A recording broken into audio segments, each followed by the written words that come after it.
Hey everybody, my next guest has one of the most horrific stories from one of the most horrific places on the planet, and that's North Korea. She escaped North Korea, she was sold into the Chinese sex trade, escaped that, then came to America. Now she's spreading the word on what it's like living in communism and showing us the signs that we need to be aware of in case it winds up on our doorstep. So pay attention. Please like, subscribe, comment below. Head over to Apple Podcasts and Spotify, leave us a review. And ladies and gentlemen, without further ado, please welcome Yeonmi Park to the Shaun Ryan Show.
Yeonmi Park, welcome to the Shaun Ryan Show. I'm happy to be here. It is an honor to have you here.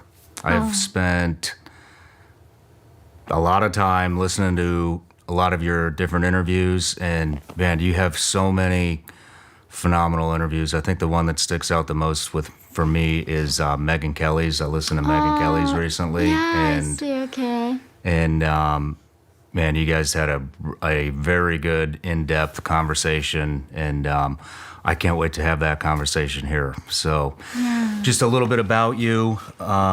You fled the most oppressive, isolated, controlled country in the entire world in 2007. That country being North Korea.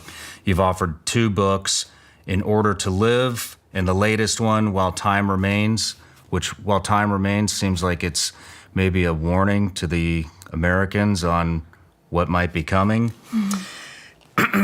And now you bring awareness and educate people all over the world about the oppression that happens in North Korea in your journey to the United States. And you're also a YouTuber who just hit 1 million subscribers. Congratulations. Thank you. I know that's no easy task. And yeah, so every guest starts out with a gift. So Oh, wow. here you go. Thank you so much. Oh, gummy bears. Little something for the ride home. Oh, thank you. I love those. You're welcome. You're welcome. Thank you. But your story, there's so many different parts to it, from your upbringing and how you grew up in North Korea. It sounds like you grew up in a wealthy family in North Korea, which I can't wait to dive into what Yeah. a wealthy family looks like compared to Right. here in the U.S. But I'd kind of like to start with your upbringing and obviously talk about the oppression and how the regime in North Korea controls the people. And then I would really like to get in detail in the trafficking portion and what you dealt with in China. And then kind of wrap it up with the similarities that you see here in the United States. Maybe they're starting to happen, or maybe they've been happening for a while, compared to some of the stuff that you saw in North Korea. Does that sound good? Yeah. All right. So let's just start with your upbringing. What is a wealthy family in North Korea? What is daily life for a wealthy family? Yeah, it's a how do we begin? So even though North Korea started in the idea of complete equality of outcomes, right? Nobody will be poor, nobody will be rich, but regime based on that idea, initially and eventually divided people into 51 different classes. And a lot of times we kind of assume, like, are we in the middle or in the bottom or in the top? But I was maybe born in the somewhere upper middle class. Okay. Because my father was a party member. But the thing is, there are like 6 million party members in North Korea, and in the population of 21, 22 million at the time. So it wasn't the most like special thing, but still like better than other people. And this is where I think, sorry, I don't know.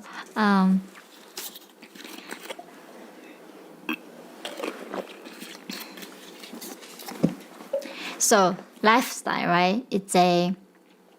I never seen a shower in my life. Wow. Because we don't even have the word for shower. We don't have a technology to heat up the water. We don't have running water. So we still had to go in the river, bring the oil in the well or stream water home. And we don't have indoor bathroom. We have to go outside to do the business.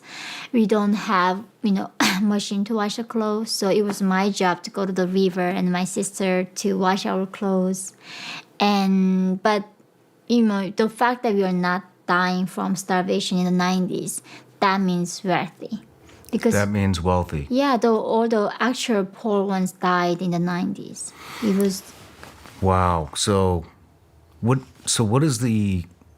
Let's go back to the 51 classes. Yeah. How are those 51 classes broken up? Is it poor to rich, or is it race? What is it? So North Korea is a homogeneous country. We are like same genetics, same people, same culture, same language. There's no diversity in that. No tribes, no different areas. Everybody's just Korean. Okay. Yeah, we were the same Korea with the South Korea. We had 5,000 years of shared history, same country, as a same country. So that's unique. What was based upon from that division was, I think something similar to right now America, is what your ancestors did. That their loyalty towards the party's ideology. Okay. So it's not about individual's choice. You cannot join another class. Basically, when Kim Il-sung came into power in the middle 40s and the 1950s, that's when he came and then realized, okay, who was a landowner, who was a capitalist, who was an intellectual, who was a farmer. And based on their status, their children's status get determined forever. And that's how they say when I was born in the country, my great-great-grandfather had some land in his yard. And they said I had the oppressor genes. And my blood was tainted because of his actions. Wow. So that's how your status gets determined. So in a way that America, we divide people based on race. In North Korea, they do that based on ideology, what people back then believed in. Okay. Mm-hmm. So your grandpa owned land. Did they just take the land from him? Yeah, so that was my mother's side. Okay. And my father's side was better. So that's why my father became a party member. And my mother's side, I think they weren't. Wow. Yeah. How do they confiscate? Do you know how they confiscate the land? Do you remember, or were you too young? Or so it was just stories we hear, right? It's in the 50s they had a land reform, and that was when the regime was promising to North Korean people that we are going to abolish poverty and inequality in any forms. We are going to be all equally doing well. Everything is going to be taken care of by the government. Everything will be free. Healthcare is going to be free. Housing is going to be free. The food is going to be free. Everything is going to be free. Nobody can ever trade anything, but nobody can ever own anything. They abolished private property. So nobody can own a home. They cannot own a cow. They can own a car. They can't own a house. They cannot own anything. So, but the thing is, at the time, North Koreans actually believed that was a paradise, socialist paradise, right? We are equally doing all well. So for that little, people gave everything to the regime at the time, and there was not much of battle between the people giving that to the regime. And some people who did not disagree, they get executed, obviously. Their How- 3 generations get executed along with the people who rebel against the I parties. read this. I saw this also in my research, I watched some documentaries on North Korea. That way some of your story was still surprising to me. So one of the things that I saw was that if you go against the state, or if you commit a crime, or if you vote the wrong way, then you'll be imprisoned. What came was that there the 3 generation punishment. So if I voted against the state, I would go to prison, my son would go to prison, and if he had a son or a daughter, then they would be born in prison and spend the And your rest of their parents. life in prison because their blood is guilty blood. Is Right. that across the board over there, no That- matter what the crime is, or is there a severity, or?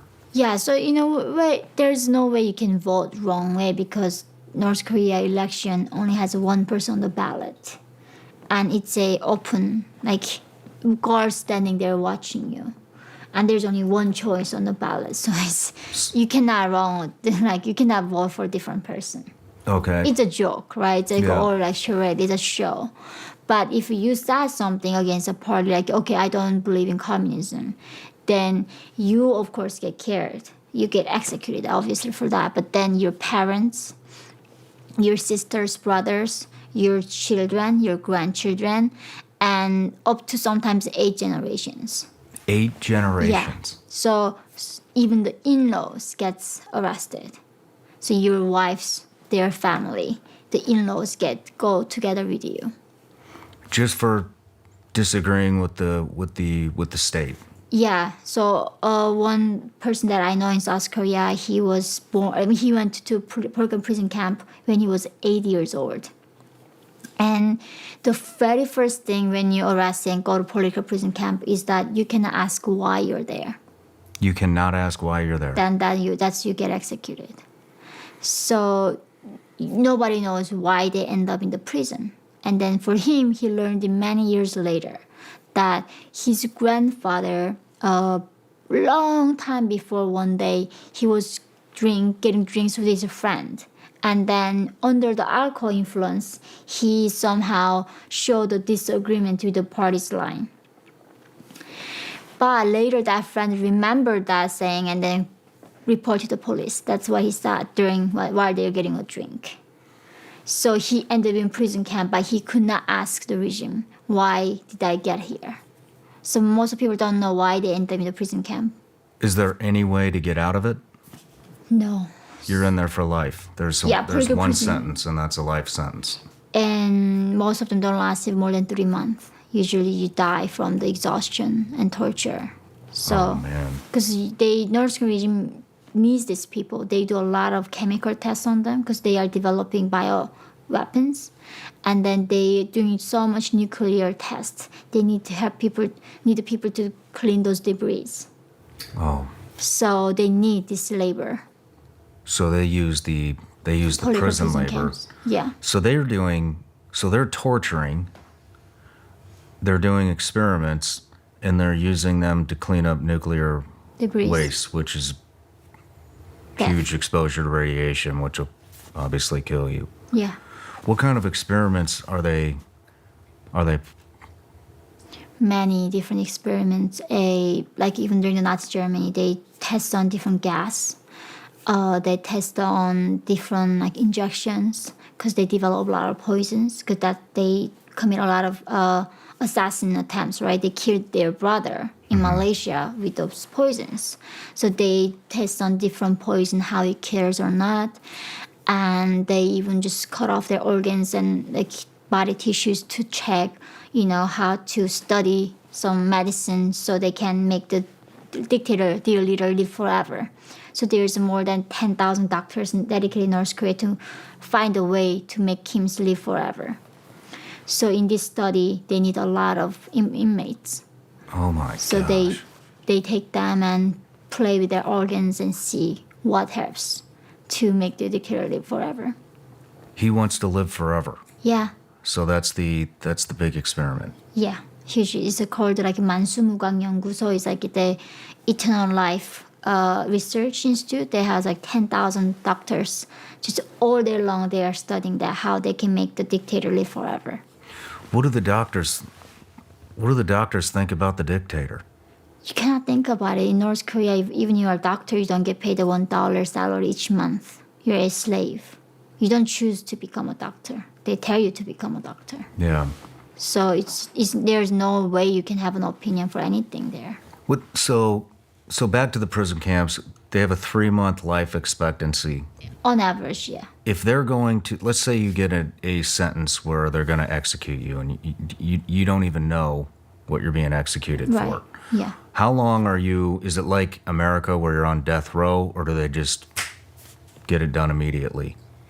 It depends when they want to make a case out of you, like want to create a fear to the people. So when Kim Jong-un killed his own uncle, Jang Song-taek, remember when he came into power and then he one day arrested his uncle publicly.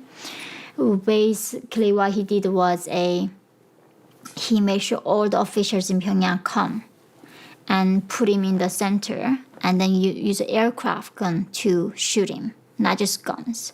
So when you shoot somebody like that, you become literally like pieces of meat. Your body just gets exploded. And then he would let the dogs to eat his body.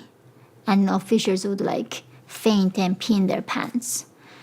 And that's how he teaches them, this is what happens if you do not be loyal to me.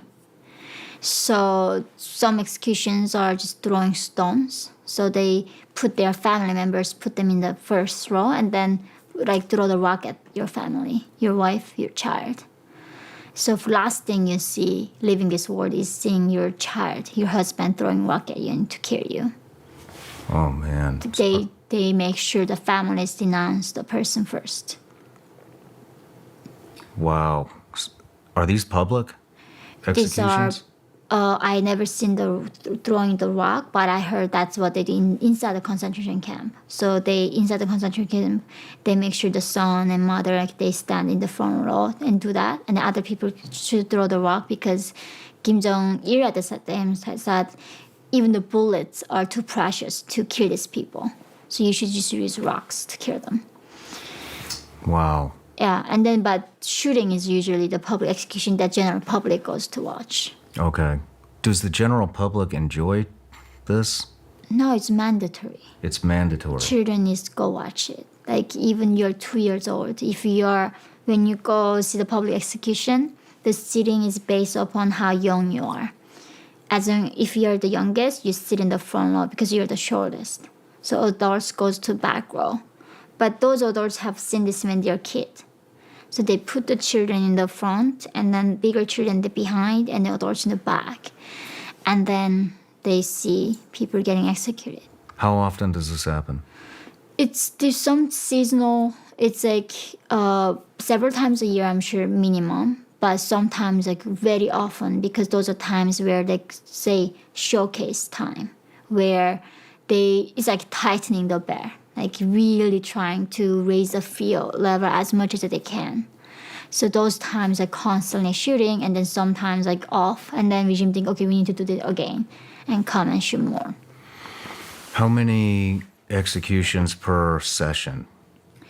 It's sometimes one, sometimes 3, sometimes 8, depending on the case. Okay. So sometimes like the cases were like these people were hung. So one of the execution my mom saw was this young man in a collective farm who was dying from TB, tuberculosis. Tuberculosis. Right? And then he butchered the collective farm's cow. And then he ate the cow because he was dying from the malnutrition anyway. So they were executing him in the marketplace, just him. And one of the executions I saw was my friend, actually mother. She distributed a Hollywood movie. So she watched the Hollywood movie and then gave it to her friends. And in North Korea, that's a crime. You cannot watch Hollywood movies. You cannot watch that's an executable offense. If you ever read the Bible, that's execution. If you ever watch a porn, that's execution. If you ever watched a Hollywood movie and distributed, that's execution. And I mean, the executions is like this. Every front page of North Korean paper has a Kim's portraits, and then you didn't see the page. It's a backwards. You ripped it. That's how you go to political prison camp. Wow. Those are the crimes that we talk about in North Korea as a crime. Even if you fold a paper and you fold Yeah. the photo Yeah. of. You cannot put other things on top of it either. Oh my gosh. You need to pretend this photo is the leader, right? And every home in North Korea we have the portraits of dictators. So if the fire caught in the house, the father's first thing they have to protect is the portraits, not their children, not their wife. Because if the portrait gets damaged, then the third generation is going to be punished in that family. So there are so many heroes that we learn, like somebody was like died with his own body protecting the portrait. And that is the most honorable death you can do in North Korea. Like dying for the leader is the honorable death. They teach you to do that. Speaking of religion, since we're on the topic of the concentration camps, you can go to prison for your religion there as well, correct? Mm-hmm. So they round up Christians. Yeah. Is that a common underground religion there? You don't know if it's the most persecuted religion in the world. I mean, in North Korea at least. So I did not even know the word Jesus, or I did not know what that was until I got out. Are you religious now? I am now. You are. But I later met other fellow North Korean defectors who were Christians, who were in the underground. So what was really surprising to me, because none of these people can own a Bible, right? So if there are 12 people in a team, then they say, okay, you remember Psalms, you remember this part of Bible. And his grandma taught him all the entire one part of Bible to him verbally, so that knowledge wouldn't get lost. Because that is the only way you can maintain the Bible in North Korea. So he was reciting entire thing word by word. And I was like, how is that possible? I was like, this is my grandma told me. So that's how Christians are believing their faith, by just memorizing, because there's no way you can have the Bible, basically. And if you get caught, Death. It's a death penalty. Yeah. Is every death, if you get caught doing anything, is it automatically 3 generations that are going to be punished? It's a political crime. So my father's crime was economic crime, because he was selling metals, he was trading. He was not committing anything political. He was not saying the party is bad, right? He was not doing anything like that. So that's why I didn't go to prison with my father. Okay. He was only sentenced by himself for 10 years, but still my caste went lower. I could not marry somebody who is in a better class. I could not imagine going to university. I couldn't do that. But political crimes, then your family do go with you for sure. Okay. Mm-hmm. Man, that is horrible. Let's talk about some of the child labor that's happening over there. Mm-hmm. What age are kids forced to work? Any age. As even 2, 3, 4, even preschool, that they teach you that you are revolutionaries, you are not child. So when we go to school, that we pack our work clothes with us. So I was even 5 years old.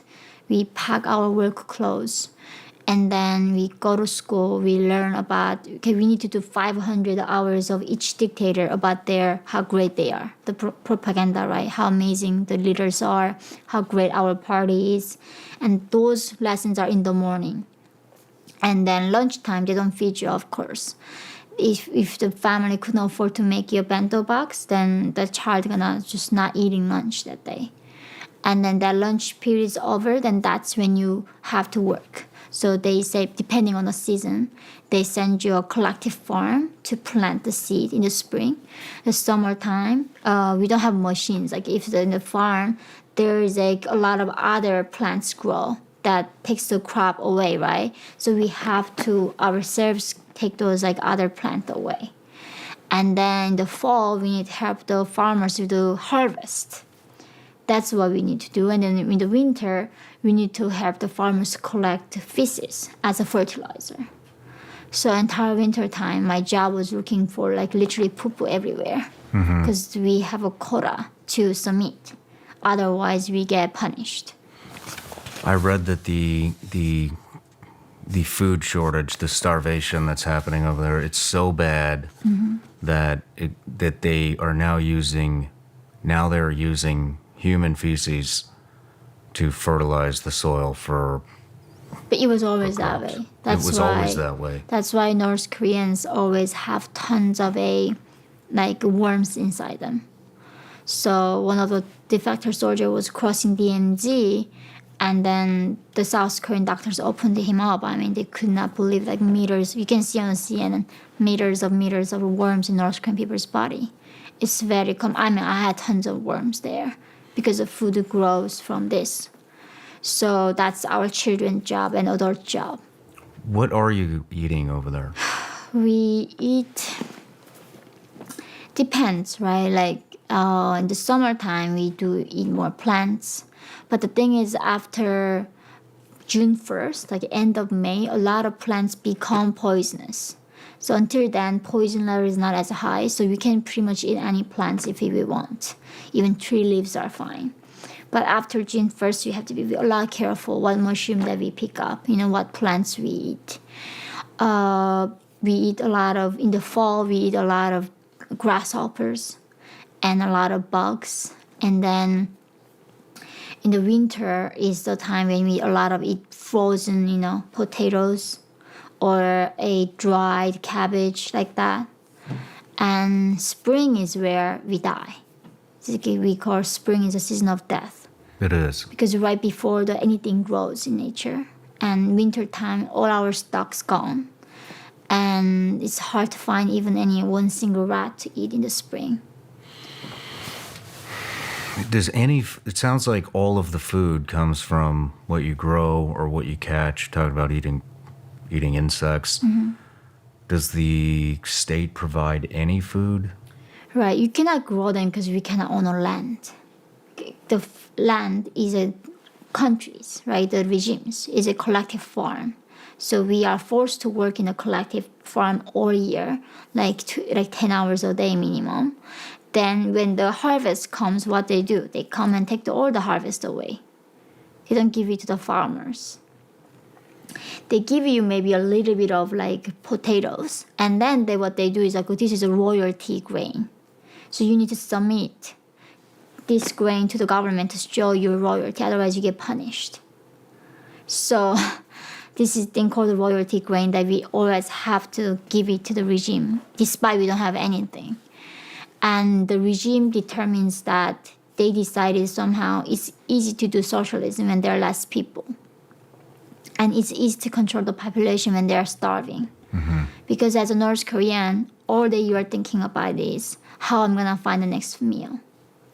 If you make one day, you're not knowing if you're gonna make it tomorrow, right? So you're constantly just thinking about only finding food and surviving.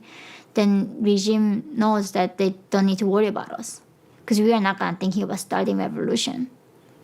I mean, it makes a lot of sense.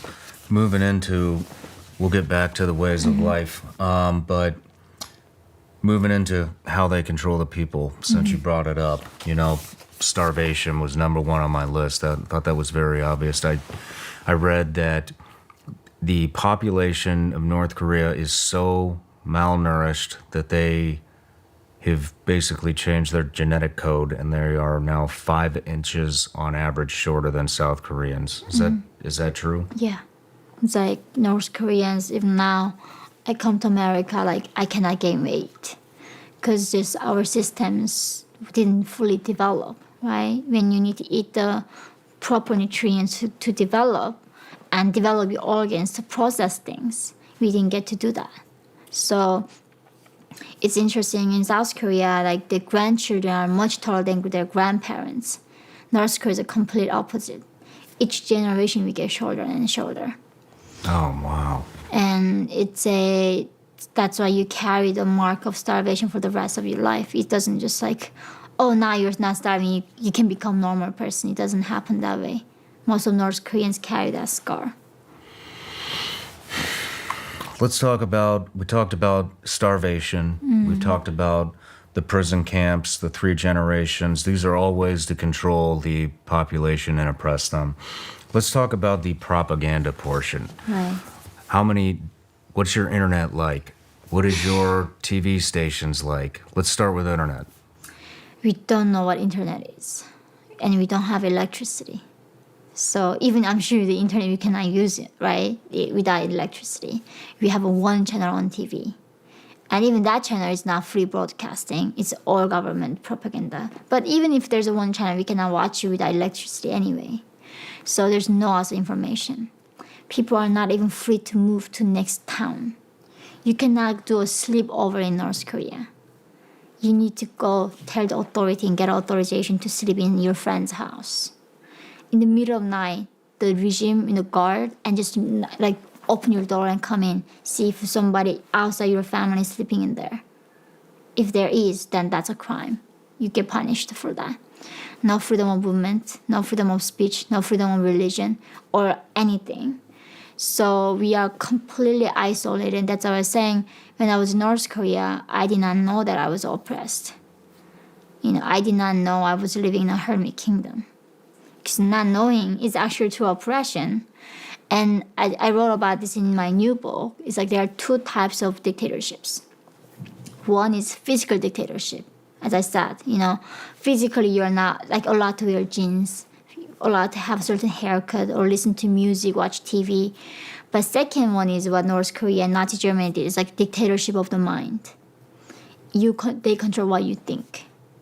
And I think that's what North Korea did such a perfect job than any other countries have ever done in human history. That they brainwashed me to the point where I thought that my dear leader could read my mind. I was afraid to think. I could not think that even in my mind that he was not a god. And how they did that was that they copied the Bible. So they said, God would Kim Il-sung loved us so much, he gave us his son Kim Jong-il. His body dies, but his spirit is with us forever. That's how he can read my thoughts, knows how much hair on my head. And when we die, we join him in this paradise for the rest of our lives. So North Korea is one of the 10 religions in the world. It's a religious cult. It's not just a normal dictatorship. Wow. And everybody believes that. That is another thing. In North Korea, you cannot do a public survey. You cannot go, do you believe the propaganda? I mean, nobody gonna say that. So it's like living in North Korea is like living in a Truman Show. Mm-hmm. Nobody is telling you what's happening. The only truth you know is who you are. Because the first thing my mom told me as a young girl was like, don't even whisper. Because the birds and mice could hear me. They said, do not even trust your own back. Because we never knew who was a spy was. There was always spy listening somewhere. So it was just better not to even say anything and even better not to think. That's how you survive North Korea. How do you control your thoughts? How do you keep the thoughts that you think you're going to be punished for out of your head? That's the interesting thing is like you think somehow humans are capable of thinking by themselves. But we don't learn how to think in North Korea. Like thinking was exhausting. I remember going to South Korea for the first time that I had to think for myself. Like even what I'm gonna wear that day. It gave me so much headache because in North Korea that was decided for me. What clothes I can wear, what haircut I can get, it was decided. So in North Korea we don't know what critical thinking is. Nobody learned the concept that you can think other way. So in some sense we are just all numb. I just remember being in North Korea just being numb. It wasn't hard. I think for the first time thinking was very exhausting for me at least. Interesting. So in this, it's I've been a lot of places throughout my career, and I've never seen anything like what you're describing. And if it's hard for me to understand, I think it's extremely hard for anybody who's not well traveled or you know what I'm getting at. But so what you're describing is a country that's encompassed with everybody. Nobody has any idea what is outside of that border. So there's no clues, there's no nothing like about how Americans live or how Europeans live or Canadians or Australians or anywhere in the free world. There's no sign, like people have no idea that even exists. Right. So it's like in North Korea, for instance, I never knew the map. I did not see the map of the world. They did not even teach me that I'm Asian. They said that I'm Kim Il-sung race, my dear leader's race. The North Korean calendar begins when Kim Il-sung was born. We have our own time zone. And it's like I keep saying that I come from different planets. We actually know more about Mars and the other planets. But we cannot even imagine what in the faraway galaxy land, there's some planet. We cannot even fathom what life would be like there. It's like because we don't know the name, we've never seen it, we never heard about it. Like for North Koreans, what is Tennessee? Right? What's white? What is a internet? They don't have the vocabulary, they've never seen it. The only pictures that I saw about Americans were the school posters that propaganda department drew about Americans who are cold-blooded reptiles, who have horns, who are monsters eating our children, torturing our women. That is the only my image of American because I cannot go internet and look up what American looks like. So in North Korea could do that because they completely isolated the country. You can go to, I think we might be able to go to moon before we be able to go to North Korea. Nobody is allowed to go there and explore, right? Nobody in North can come out. It is the most isolated country in the world right now. So I think that's why they were able to do that. What kind of stuff do they display on the TV? TV's, the good thing is the regime is very poor. They cannot make the new propaganda materials. So the same revolutionary TVs under Japanese, under American imperialism, how our great soldiers under the leadership of Kim Il-sung, that we are fighting our enemies and bringing the liberation to our people. That kind of things every day we watch, and keep reminding it what an amazing thing that socialist revolution was. When there were times of greedy capitalists, they would torture our children. Now look at us, anybody who can't go to school. Even though when you go to school, we get brainwashed and we get forced labor, forced work. They still say that's better than living under the capitalists and landlords. Oh my gosh. What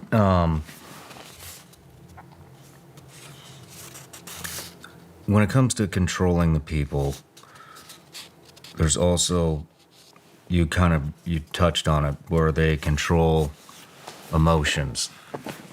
How do they control your emotions? You're not allowed to smile, you're not allowed to laugh.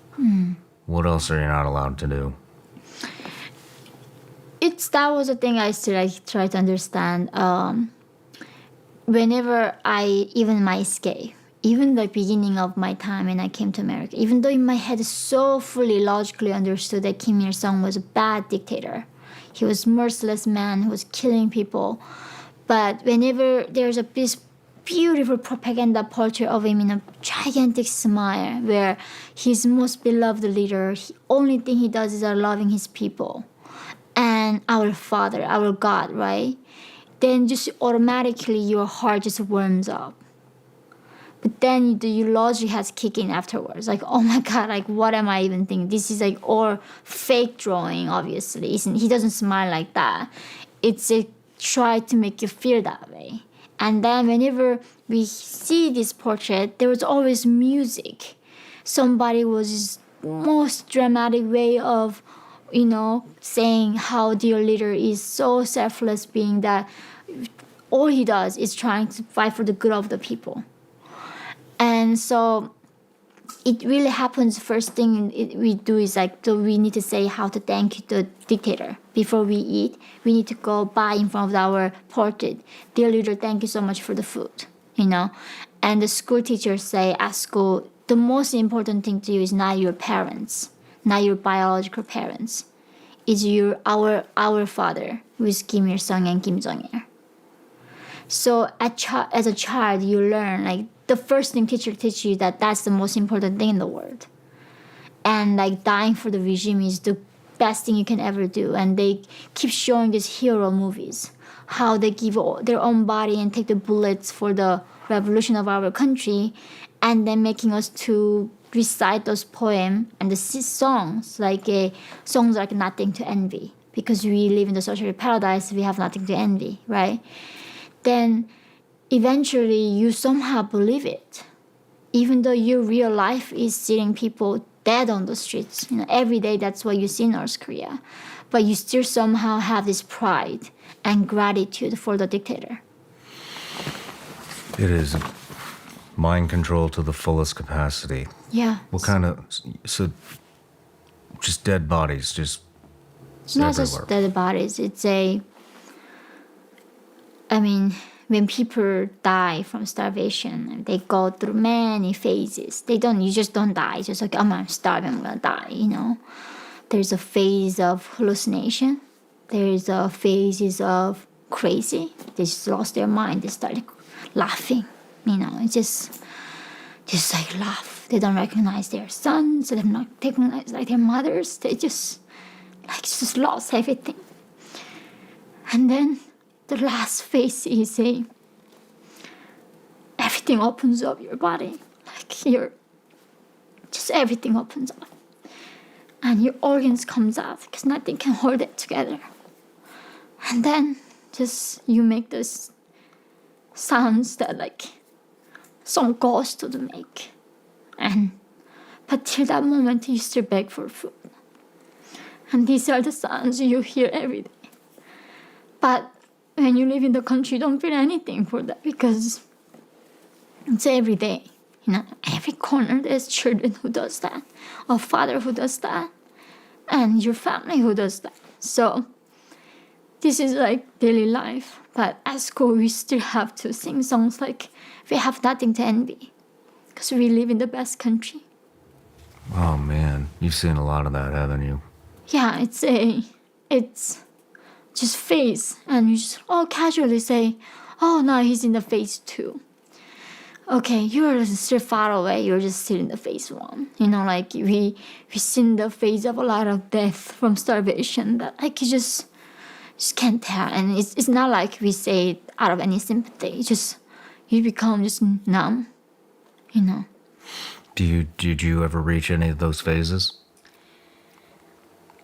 I think for me, among all these things, there are a few things that I remember was about the young boy or man's, all the organs just come out of his back, and the dog was just waiting for him to die and eat his organ, right? And all the flies all over him.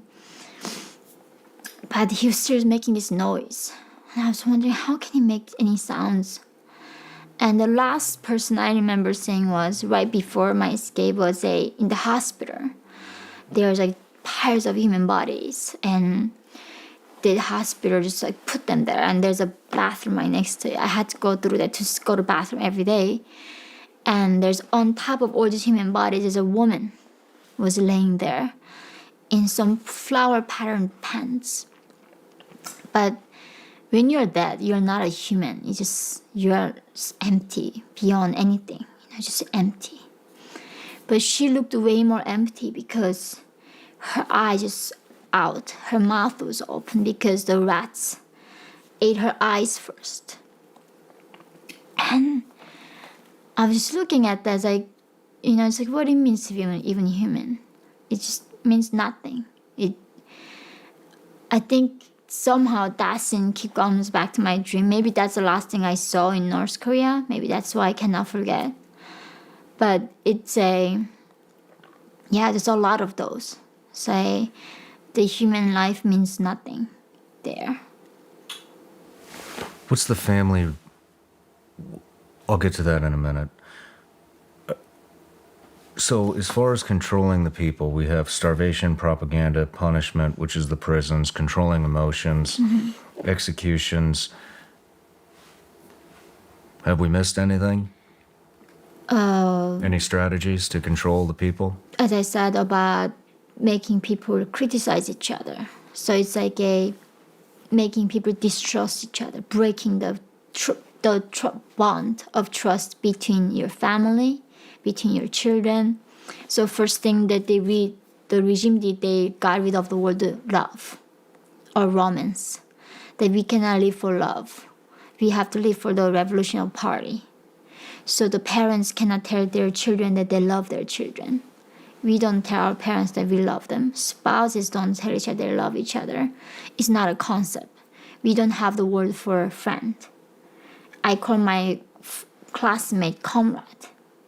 Comradeship and friendship is a very different thing. Because when you're a comrade, you fight for the revolution. You're not being two individual friends. And then even at 9 years old, every Saturday, if you're an artist or somebody authority, you have to do it every 2 days.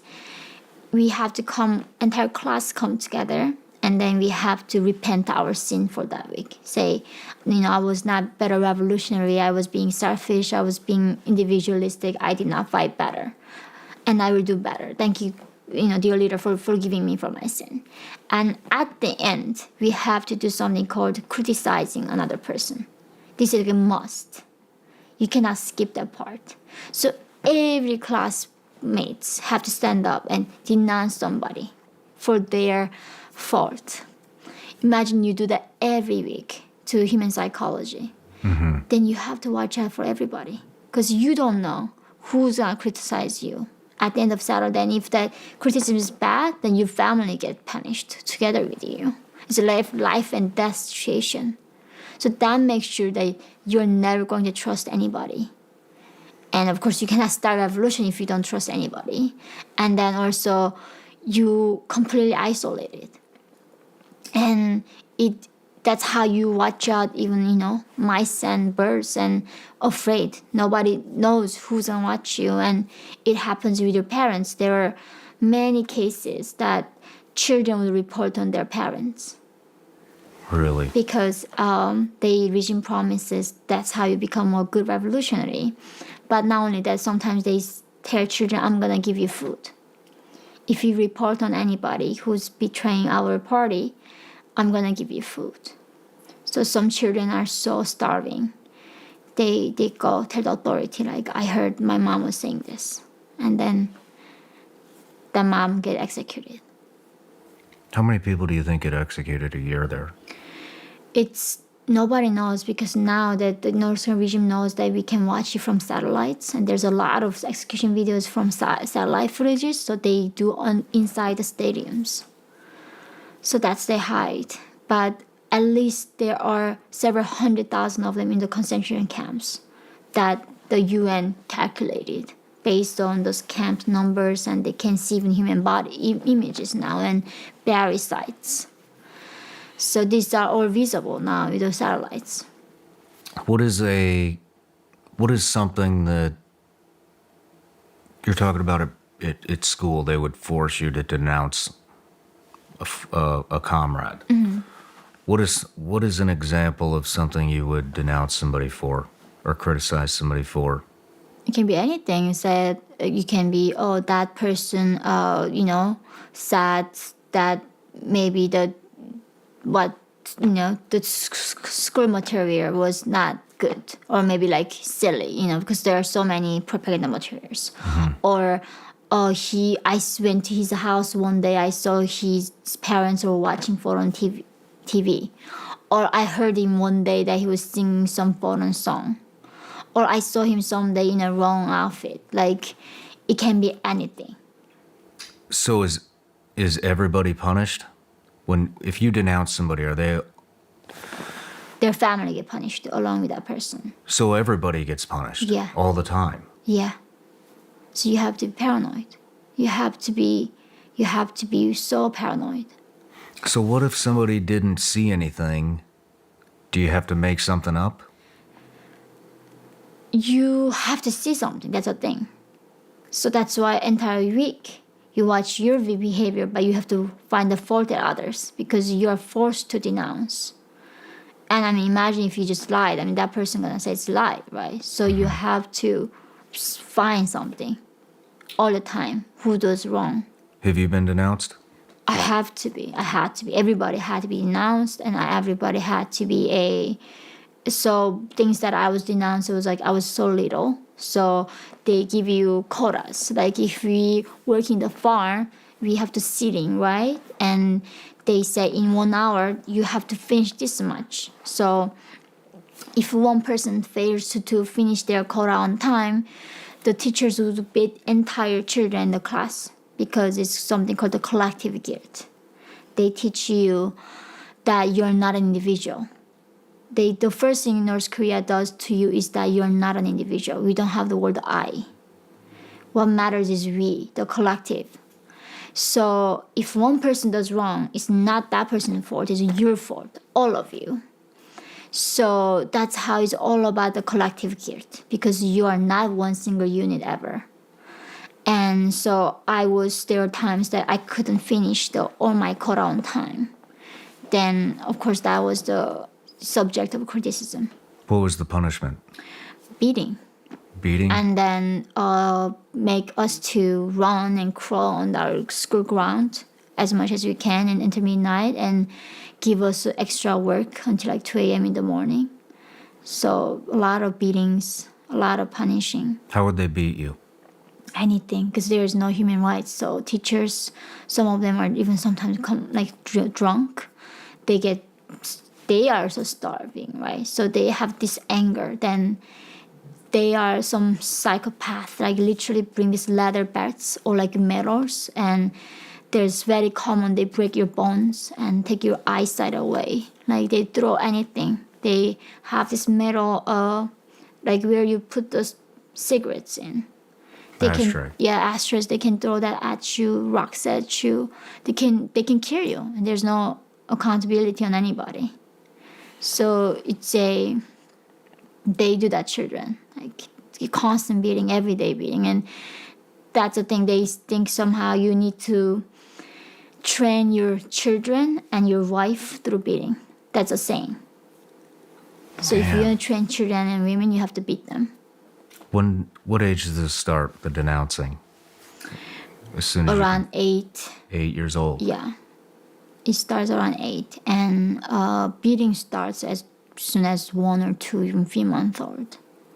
Because they never learn how to respect life. Yeah. So just throwing literally an infant away. Like when North Korean women we are going to go back later, but get raped in North Korea and back, they kill the baby. Right, so killing a baby is not a big deal there.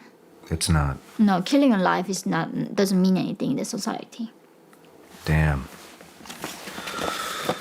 That's some heavy stuff. Let's take a quick break, and when we come back, let's talk about your journey on how you got out of there. Mm-hmm. Perfect. This episode is sponsored by HVMN. You've heard the buzz about ketone supplements and how they can boost your workouts by helping your body use fatty acids for fuel. I take a shot of HVMN ketone supplement before my morning workout. It's focused energy. It's not an energy drink though. It's like a feeling of being in the zone. I don't feel hyper jittery, anxiety, stuff like I get when I drink too much coffee. Ketone IQ comes in portable, convenient shots. They're great for cycling, long runs, and all kinds of workouts, and can help you stay sharper on a regular basis. We also just received some exciting news. In addition to being available in select Equinox gyms, Ketone IQ can now be found in local Sprout stores nationwide. The taste may not be great, but it doesn't really matter. I wish I had this product when I was on active duty. Let's just say I think the product's pure. Again, it's not an energy drink. It's not full of a bunch of stimulants.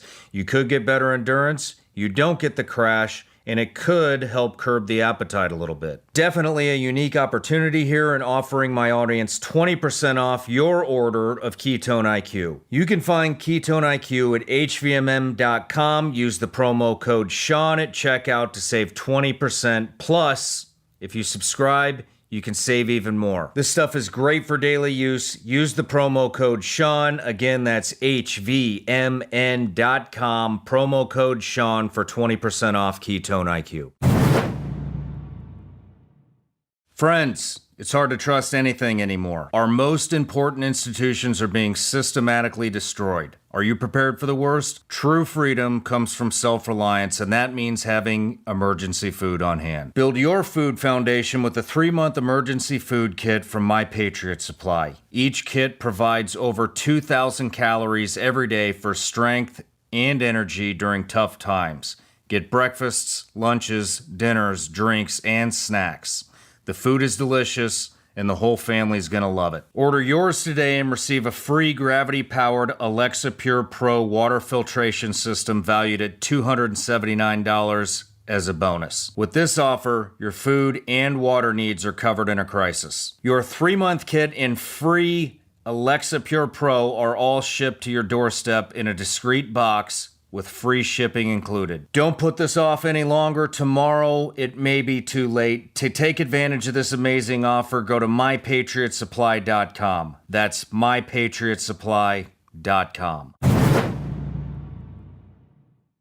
All right, Yeonmi, we're back from the break, and I am very curious about how you got out of North Korea. I know you got trafficked into China. How did that happen? Yeah, it's like escaping from North Korea is very different than how other immigrants escape. You know, we don't have a phone, we don't have a map, we don't have any idea. And the only clue I had about the outside world was seeing these lights like coming out of China at nighttime, because I was living in the border town of North Korea. And that's my family and I had some clue that maybe they are better off over there. And if we go where the lights are, then we might find some bowl of rice. So you actually had no idea that it might be better there. You saw electricity. We just guessed it. And you thought, well, if they have electricity over there, then it must be better. Yeah. I saw on a documentary that one of the satellites, if you look at North Korea over satellite, it's a big black spot at nighttime. Yeah. Where you see South Korea has energy, China has energy, and then North Korea is just it's just darkness. Because there is no electricity at night. Yeah, it's the darkest place in the world right now. So you saw electricity on the other side of the river, and that's all you had to go off of. Yeah. Just go. Let's go where the lights are. Let's go. Maybe if we go there, we can find something to eat. And I was 13 years old. I was something around 50 pounds, like very tiny, literally, about to die from starvation. And my sister escaped first, and she left me a note saying that, go find this lady. She will help you to escape.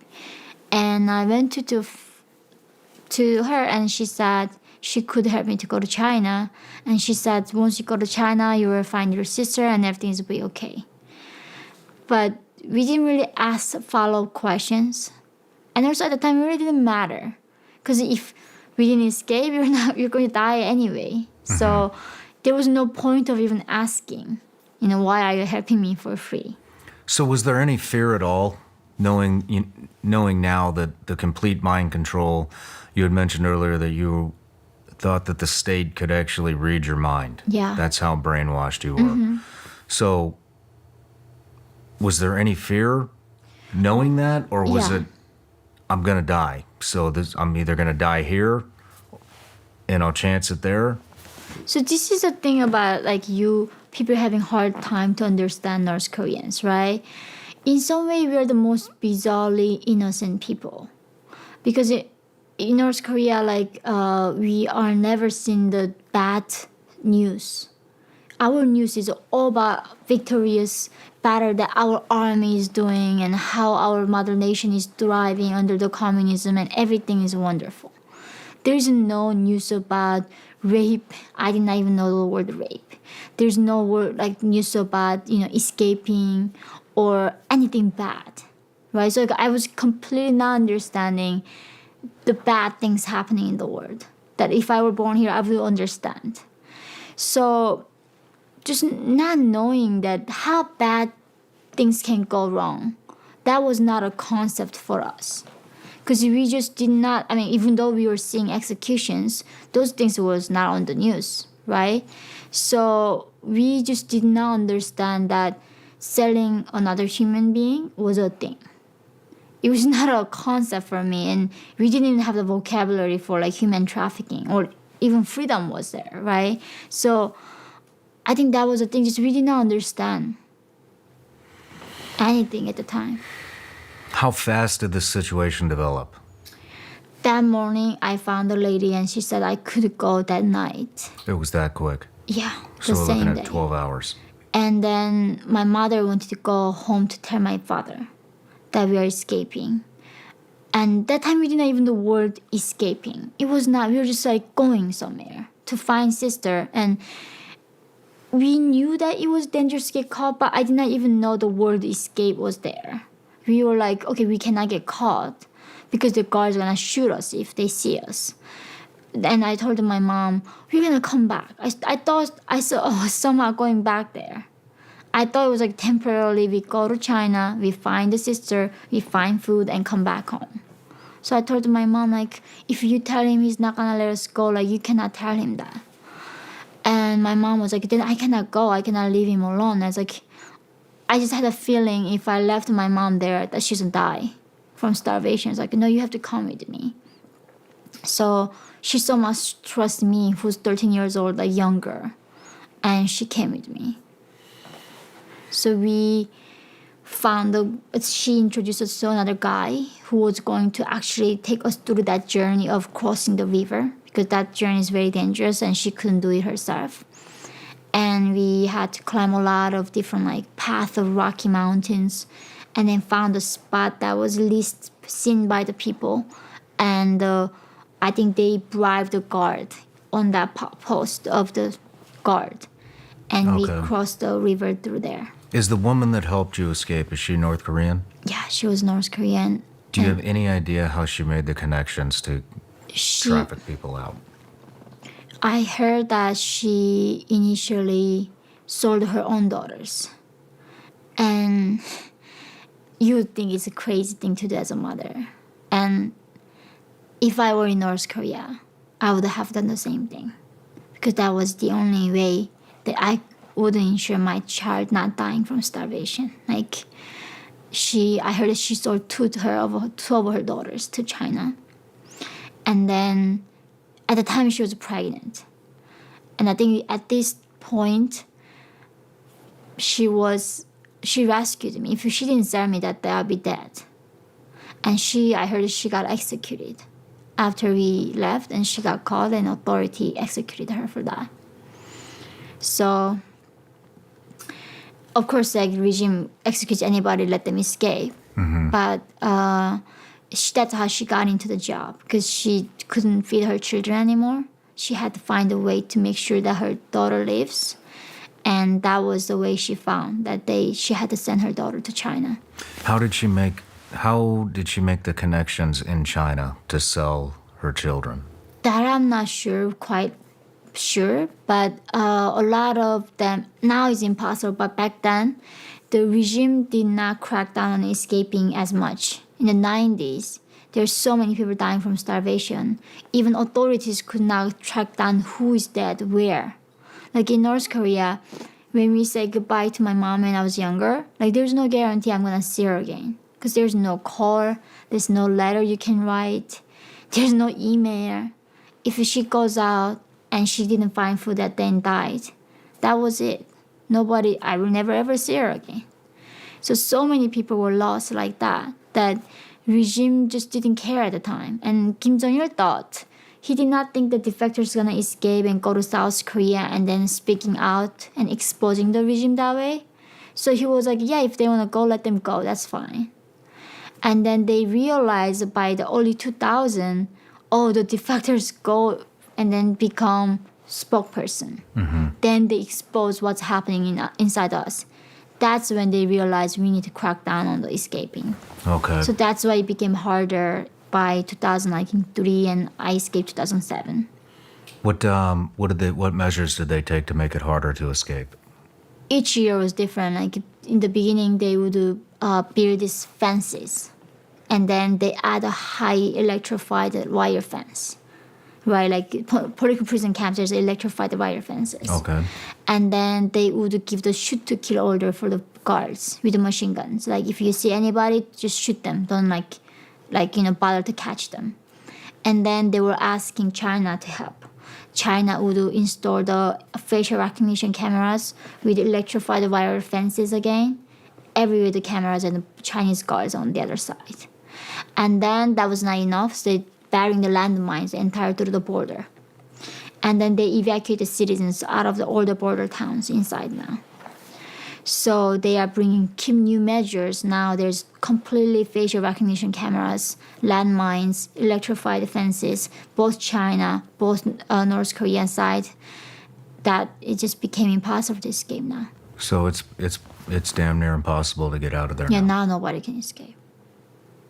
Nobody can get out of North Korea right now. What does the border to South Korea look like? That's DMZ. That's mostly heavily militarized zone in the world. Okay. They buried, tons of landmines. There is any single thing gonna cause a war between. The war never ended, right? They are taking a break, so anything is a mini invasion. So that unless you're the guard that knows the path of invading the electrified wire fences and what time the electricity goes down, what time the post changing, and where the landmines are. Unless you work there for years, you not know that path. So the one soldier who was the border guarder at DMZ and escaping, he got shot 6 times. So almost nobody can escape through that border. Damn. So back to your story. So you're 13 years old, correct? Yeah. And you get sold into Sex slave. sex slavery. Yeah. Is it only women that escape? Most of them are women because women are more in demand. There are men. Men are sold as a forced labor, so they are like livestocks. They let them sleep with their pigs and cows and horses in the barn and give them bare minimum food, and then they make them to do the most dangerous labor, cutting the big wood, the mining and those kind of wood, and then they use the men's labor like that. But women's is more lucrative because they can sell us more higher price, and a lot of organ harvesting. They buy us for our organs. China buys you for organ harvesting. Yeah. And they buy us as a prostitute. So they put us in a brothels, in a room. There's no rights, and they just put you in the room and get you raped sometimes, I heard 500 times. And you eventually die after 6 months. You cannot take it anymore, and you die, then they buy a new girl and let her be raped and die. And some of them, like me, are being sold to another trafficker, and my mom was sold for a man in a farming town who was mentally not stable. And they buy them as fake wives, as sex slaves. And if you are lucky, you get only raped by your supposedly husband, but a lot of times you're the cousins, fathers, father-in-laws, and the whole town men rape you around. Or The whole entire town. A whole town, they raise money and buy one girl and then rape around, and if she dies, they bring another girl. Or an entire family, brothers, buy the girl and then share. It's just sex toy they buy. Wow, that is heavy. How did you get trafficked? in some sense, they sold my mother first, and they charged her for $65. They Mother's sold your price. mother for $65. Yeah, in the 21st century, and I mean they were negotiating our price right in front of us. Like they make us to turn around and check our bodies, and they realized I was virgin, so that was valuable because I was some perverted men love child virginity, so they sold me over like $20 separate from my mom. And then there's a human trafficker rings, right? Each trafficker makes more money on top of you, make the margins on you. So North Korean trafficker sold me, and this Chinese first trafficker selling me to the second trafficker. And that trafficker was a Han Chinese who bought me. His name is Hong Wei. He decided to keep me. He wanted me for himself, for his mistress. And these traffickers are like, in some sense, like kings, right? They have a lot of mistresses because they can afford it. I mean, if you can afford money to buy these girls, you can have like literally, theoretically, even 10,000 of them if you want to. So he had a lot of mistresses before me, and he have sex with them, and he get bored, and he sell them to a guy, right? Like that was a thing. It's like, okay, he buys a girl, he gets sick, then he sells her to another farmer or another brother, whoever give them the most money, and then he wanted to do that with me. So initially he wanted to play with me and keep me as his mistress, and he somehow thought was very, very knew that by the time the North Korean trafficker, that guy, and Chinese trafficker, then by the time it's a third line of trafficking. So a lot of them do not keep virginity. By then they are all get raped, and they do not keep that virginity. So he was amused. Like, this is actually for the first time I got somebody who kept their virginity till this line. Like, how did you do that? And luckily I was with my mom with a Chinese broker, and when he was trying to rape me, my mother offered her. And then after that, the guy trying to rape me, I felt like hell. I don't know what strength came out of me. I felt like hell because I was ready to die. I was gonna kill myself if he raped me. And he thought, okay, if she kills herself, and literally she's crazy right now, then I cannot make any money out of her.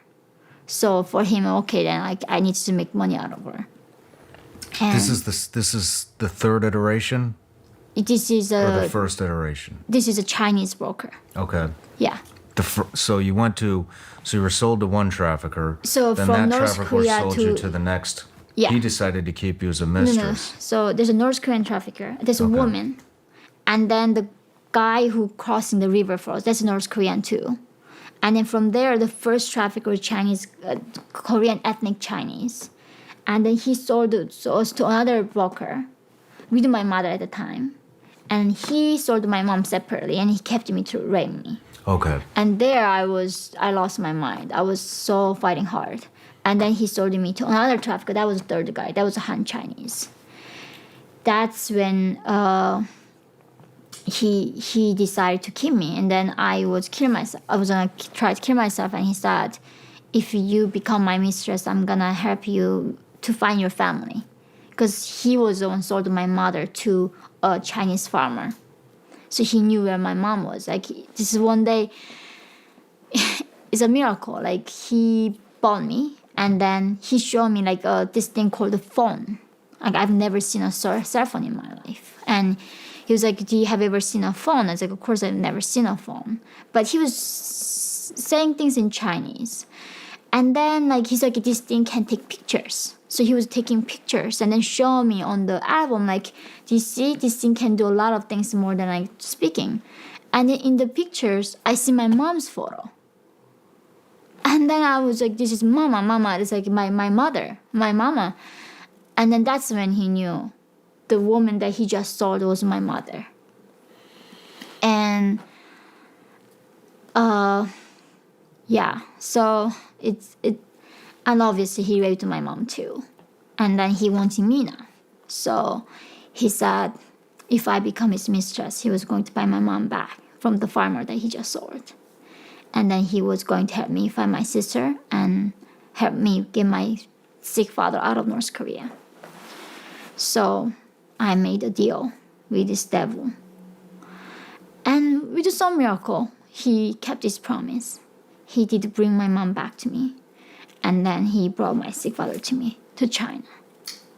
Do you think he fell in love with you? Yeah, I think he did. Yeah. Let's backtrack for just a second. So when you get trafficked or when you get sold to the Chinese farmer or the next trafficker, Yeah, traffic. what does that setting look like? It's when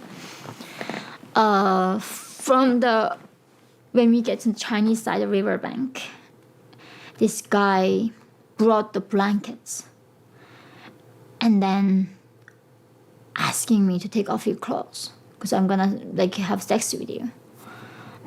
And I've never knew what the word is sex, and this is dark in the riverbank, and there might be guards going around, and this guy's animals, right? And my mom was like, "What are you talking about? She just had a surgery." And I was like, "No, I have to have her." Then take me. So that's when she got raped. And then there was a car was waiting on this is a riverbank, and up is a road somewhere. So he, I think, called somebody, and then some car came. So we went up that riverbank up, and we got into this truck.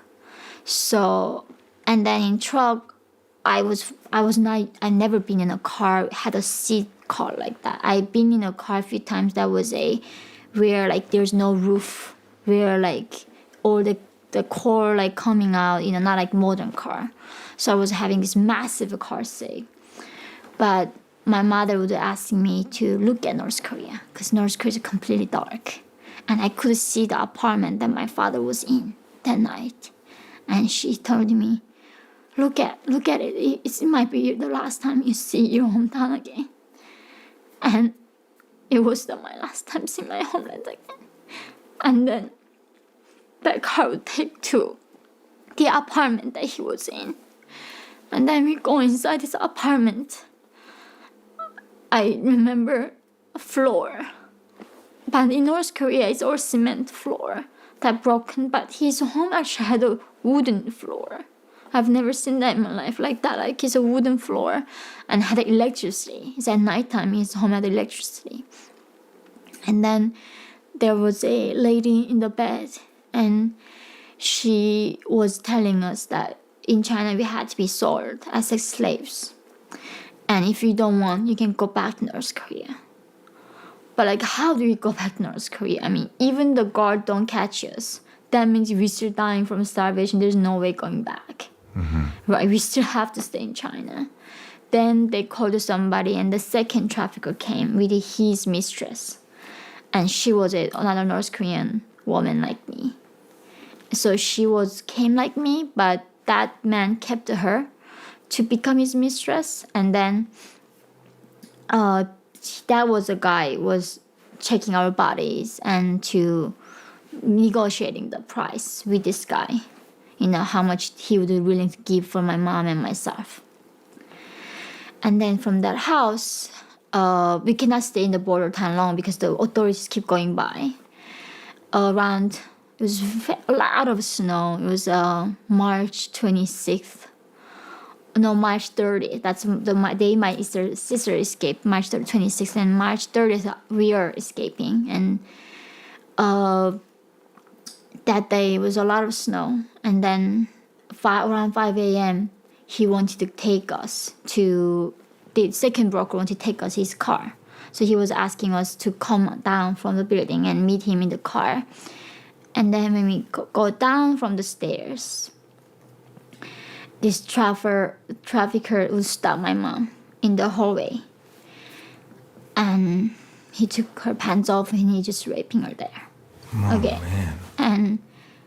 And I think I was mixed up. I think somehow I blocked that out. And later my mom, when I was writing my first book, she was saying that was two separate events. And that's actually when I really saw it. Because in the riverbank, I couldn't see much and I just heard it. And that's when my mom was asking me to turn around and cover my ears. And And then from after that rape, they would put us in the car again, another car, and there another lady joined, 3 of us in the back.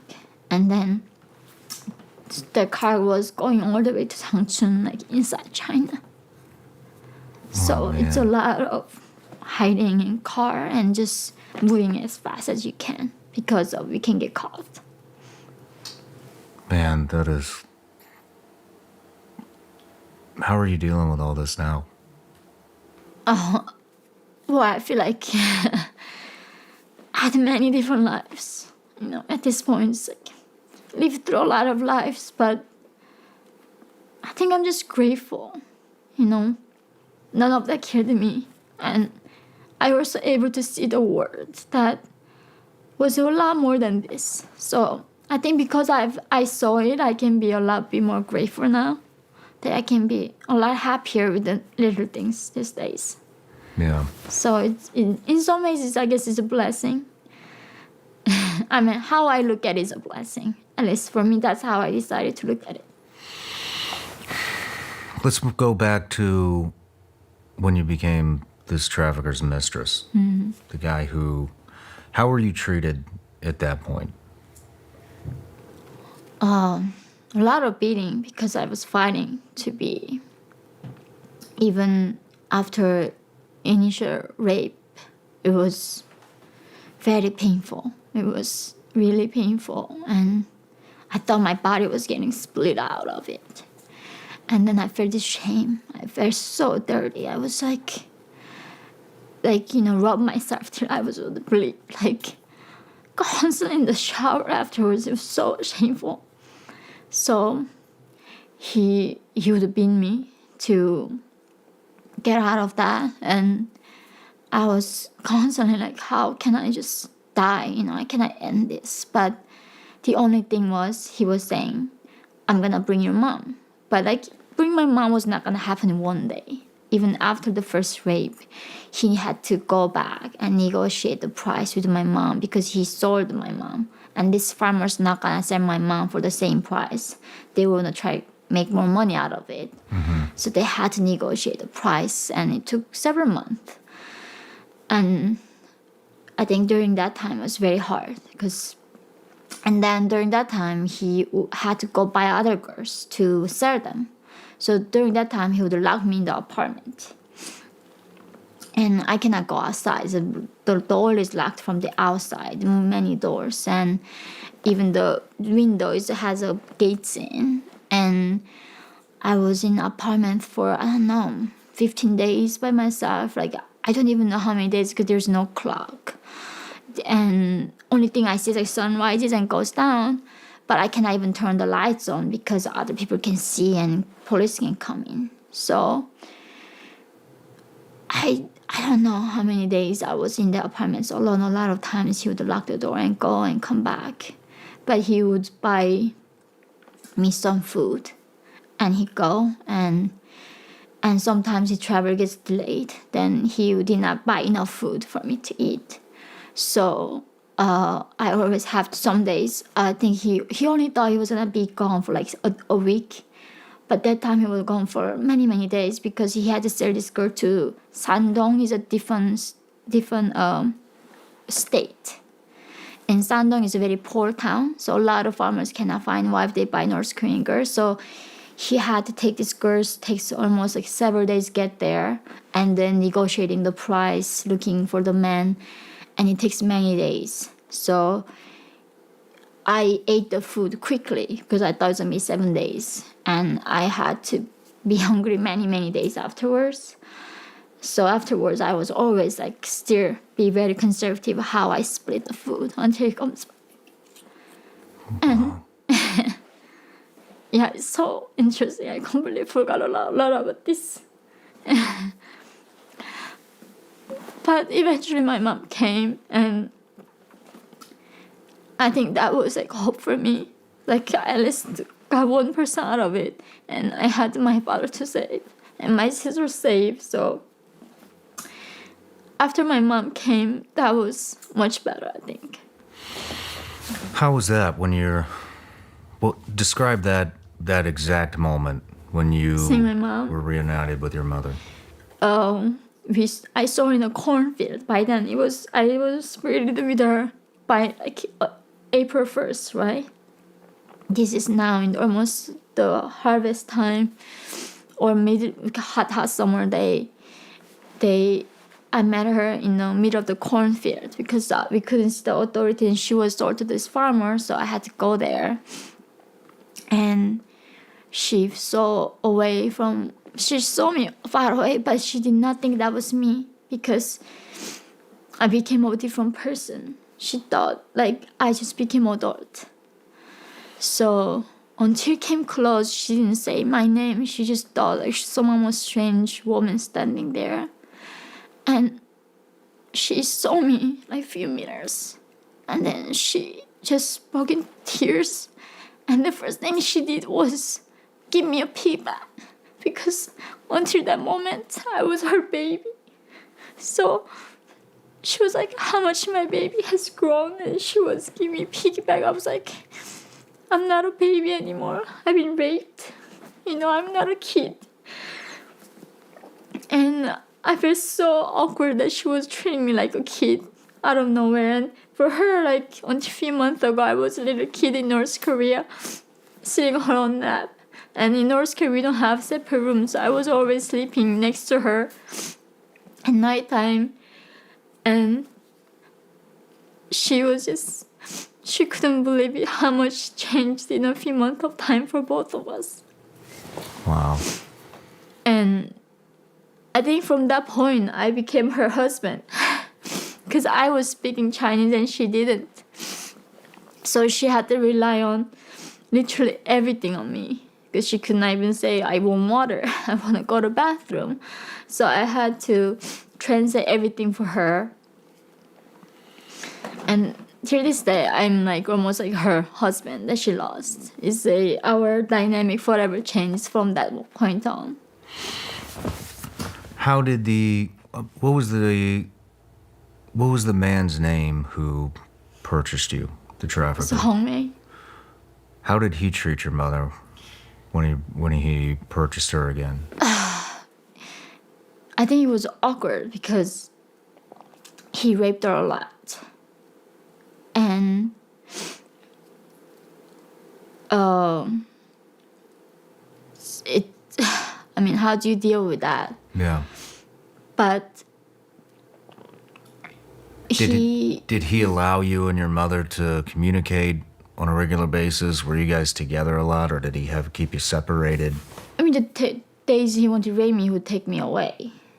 And he was just sleeping with all these girls that he was buying. So it was like, in a way, I was lucky he didn't need me every day, And he was going on these trips for a month that he had to go sell these girls. But that's when he also raped all these girls, like every one of them. Like literally, that's a ceremony, Whenever you get a new girl, that's what you rape these girls. And another broker buys you, that's the day you get raped. Like every single person buys you, that's when you get raped many, many times. And they just rape you in the car, they rape you on the street, even in the farmland, they take you in the cornfield and they rape you there. I never knew it was that many ways you could rape somebody. Like, there's no dignity, there's no, privacy. It's like at least I was this Loban's, he's called Loban, is a boss's wife. But these girls who come and there's no dignity. If this guy's gonna rape you, they just rape you in front of everybody. There's nothing they do to protect you in any way. And so at least he becoming more respectful towards me. Initially, he was hitting me. And he was treating me like all other girls that he's been treating. And somehow, by some miracle, he was falling more in love with me every day. And he was looking for ways to divorce his Chinese wife, who he had 2 children with. His daughter was 1 year younger than me, and he wanted to actually marry me and want to have a child with me. So he became more protective of me in that way. So he became more becoming nice to my mother. But then after 1 year passes, he becoming addicted to gambling. And then when he brought my father, that's when my father was very sick. And by then he had enough of me, right? Like, so the beating starts again and threatening starts again. And my father passes away and one less burden for him. And then he would not even give enough money to buy any food for my mom anymore. Like in China, I couldn't even buy her like water because in the apartment, if you don't pay the money, the water stops. So before the water cut off, I learned the way to turn the tap just a little bit. So one tap drops entire night, and we get the 1 bucket of water for that week. And the meter stops before we stop because he stopped paying for the money. And eventually, I had to sell my mom because I couldn't find her any food in China. So I sold her to another farmer, and then with that money, he spent just one evening for gambling. He spent all that money. And I had to run away from him because he couldn't feed me. And then I got kidnapped by another gangster. And this gangster was a lot darker than Hongwei. This gangster actually kills people. That's his job, like killing people. And I eventually ran away from him too. Let's go back for just a minute. Your dad passed away. It's 2008, he passed away in February. Let's talk about that. How did he pass? He got to China on my birthday, October 10th of 2007. And then he was already very, very sick because he was tortured so much in the prison camp. He had a colon cancer because he was eating rocks. I mean, he was eating soap. I mean, he was eating the things that human beings should never eat. And that was the only way he could survive. So he passed away a few months later in China. So... Did you get to have a funeral? No, I think the way I keep trying to push this thing is that because even though he's my hero to this day, but it was so hard to take care of him in China that we were in some sense waiting for him to die because he was becoming more delirious as the time goes by, and the pain is so much. And he sometimes forgets that even in China, and he wants to keep going back to North Korea. He wants to I'm going to be buried in North Korea next to my father and my homeland. And I couldn't do that for him. I could not take him to North Korea. I mean, there's no way I could do that. And then Hongmei was very frustrated because my father, he thought if we bring him, he could make my father as a forced labor and make money out of him. But he was too sick to do any work. So he was tired feeding him and taking care of him. So a lot of just beating on me, just getting it out of me. He was frustrated with him, so he would take it out on you. Yeah. So I couldn't mourn his death. I couldn't even feel anything for him. I was barely surviving. So when he passed away, doctor said he was going to live 6 months. I'm like, how am I gonna take care of him for 6 months? I cannot even do one day a day. And he passed away just 4 months afterwards. And in some sense, I heard when I was not there, my mom had to give him a lot of pills to accelerate the process. And my dad somehow didn't want to die. Unlike me, he did not want to die. He thought life was a gift, that you have to keep fighting for it.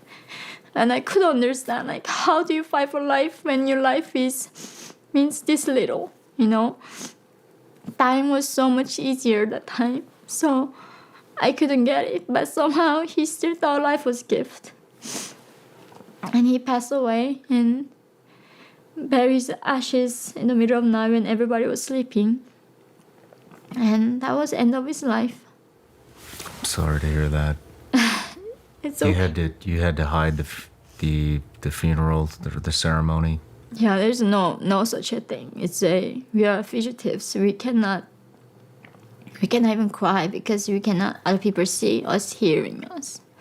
So we had to be as discreet as possible. So moving forward, you're with the new trafficker who murders people. Yeah. What happened there? A lot of beating and a lot of threatening. He had like 9 harems with him.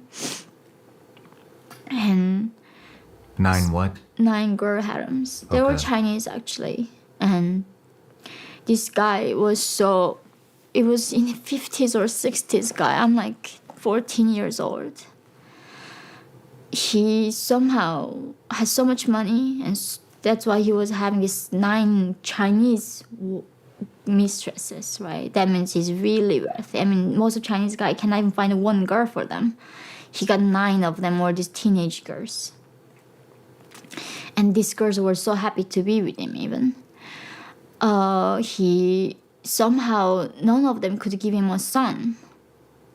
And he took me to this fortune teller who was blind old man in like some elderly home. He took me there. And then like, do you see a future, like a son in her future? And he says, yes. So apparently I have my son now in America, but maybe that's the son he saw, right? Life is so crazy. So he sees my son in his future. It's like, yeah, I totally see a very healthy young boy in her life. And he says, you should definitely keep her. She's gonna give you a son. And then this guy becomes so obsessed. He demands that I give him a son. And it's scary. Every day he says, you are less valuable than a pig. You know, I can kill you in this spot and nobody gonna do anything to me. So you better do whatever I tell you. And I was isolated from my mom again. She was now with the farmer that I sold her to. I want to see my mom, and he would not let me. So at the time, Hongwei was fighting to get me back. And then Hongwei was said, I'm going to give my life for this. Like, are you willing to die for Yeonmi? And he's like, no, what are you talking about? Why would you die for a girl? You know, they are so, you can just buy them. They are so replaceable.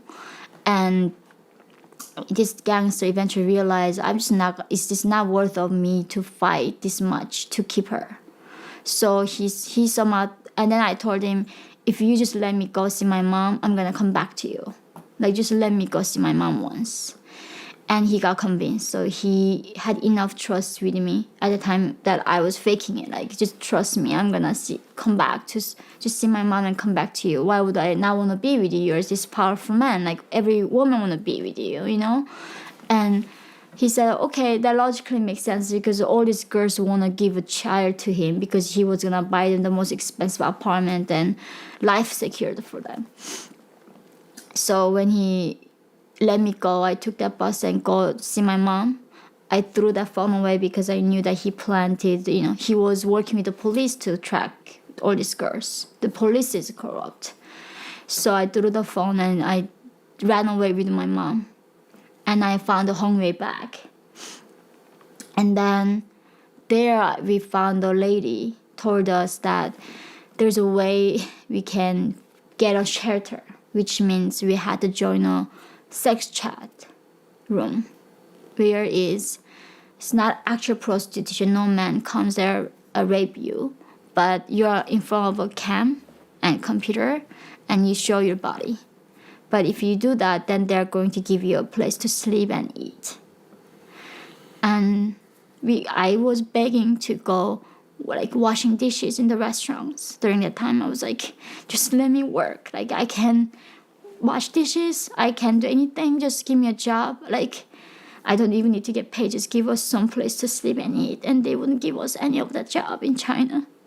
So only place we can go for is another, this kind of dark world. Wow. And that's how we joined the chat room. Damn. How did you get out of that? In this chat room, the clients were South Koreans.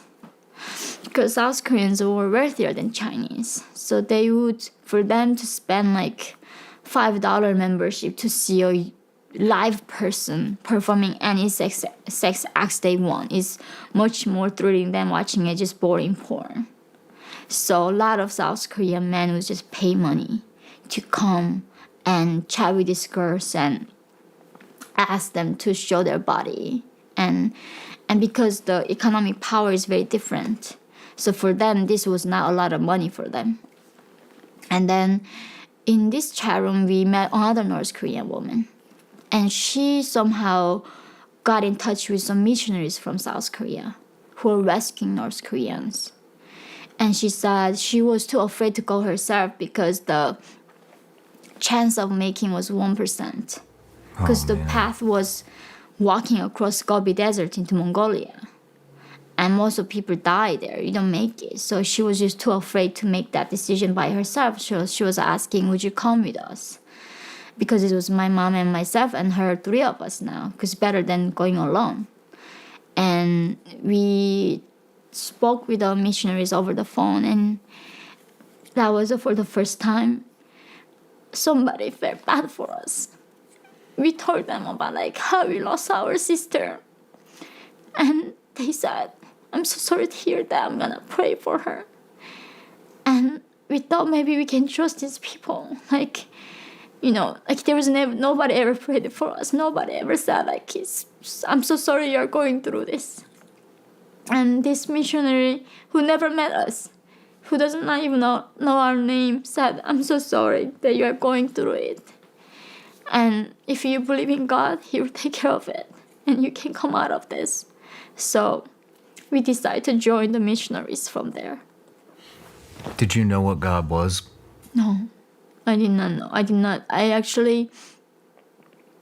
just laughed because as a North Korean who believed that having no problem that Kim Il-sung was my God, it was just bizarre to me that they were believing exact same thing that I believed, just the names were different. You know, just they switched the Kim Il-sung to God and Kim Jong-il to Jesus. Literally same 10 commandments there.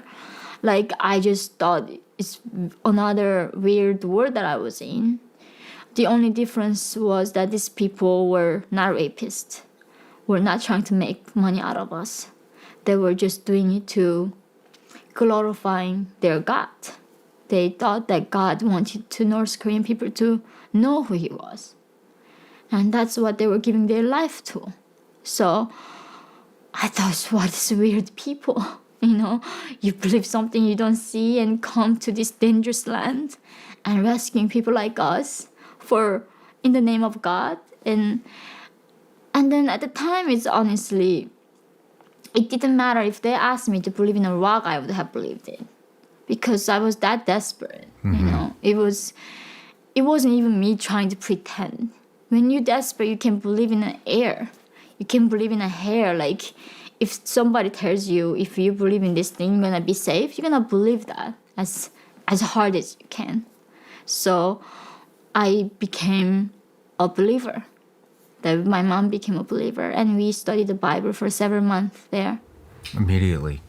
Yeah, the first day they asked us to repeat and the prayer that to be saved by Jesus, his sacrifice. And they said, now you're Christians, that now you are God's people and you are saved. And now your life is on Him and He's going to take care of you. That's interesting that you found faith that quickly, especially considering everything that you had been through in North Korea and in China. And I lost it in South Korea. I think in China was just out of desperation. yeah. It's, you know, at the time that was the only option for me to be saved.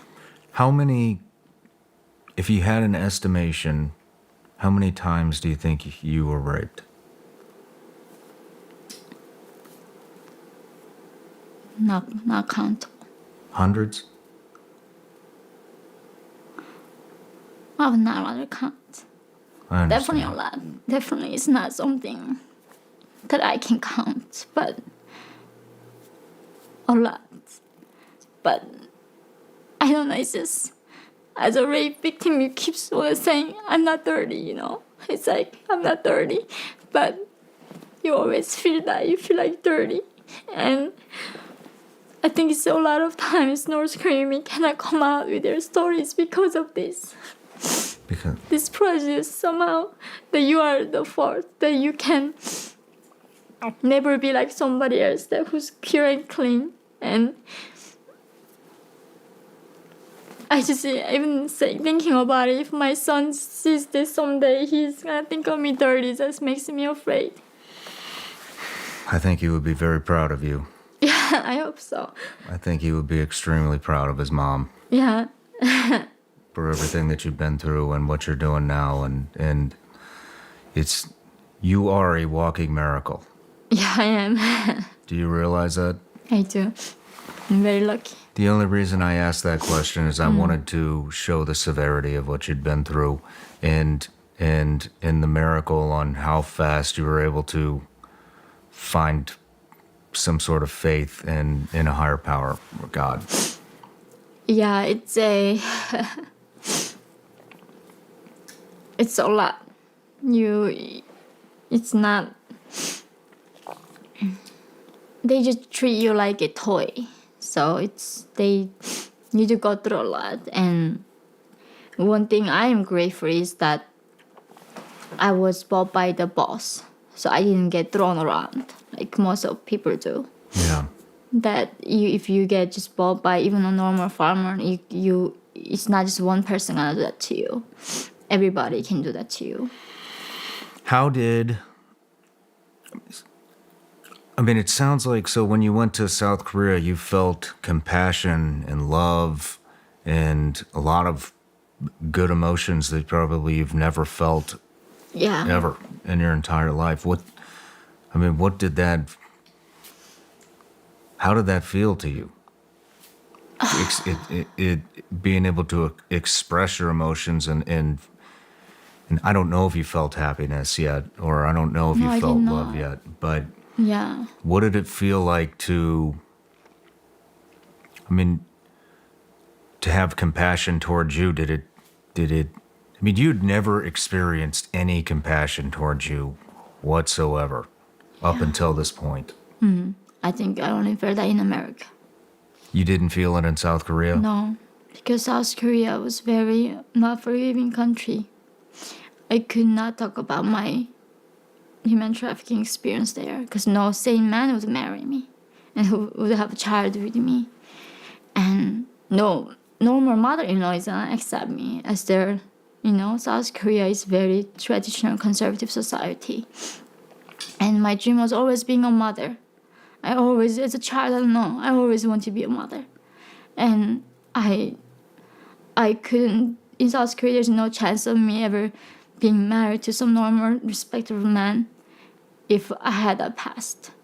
So I couldn't talk about that. And also, life in South Korea wasn't that easy because when we get there, they say, like, we are a very competitive country. And North Koreans don't have a skill set. We don't speak English. We don't know what computer is. Like, we don't have any education. Mm-hmm. And we cannot even work as the waitress because our accent is from North. So they don't even give you a job at the bakery. You cannot even serve dishes at the restaurant. It's hard to find a job.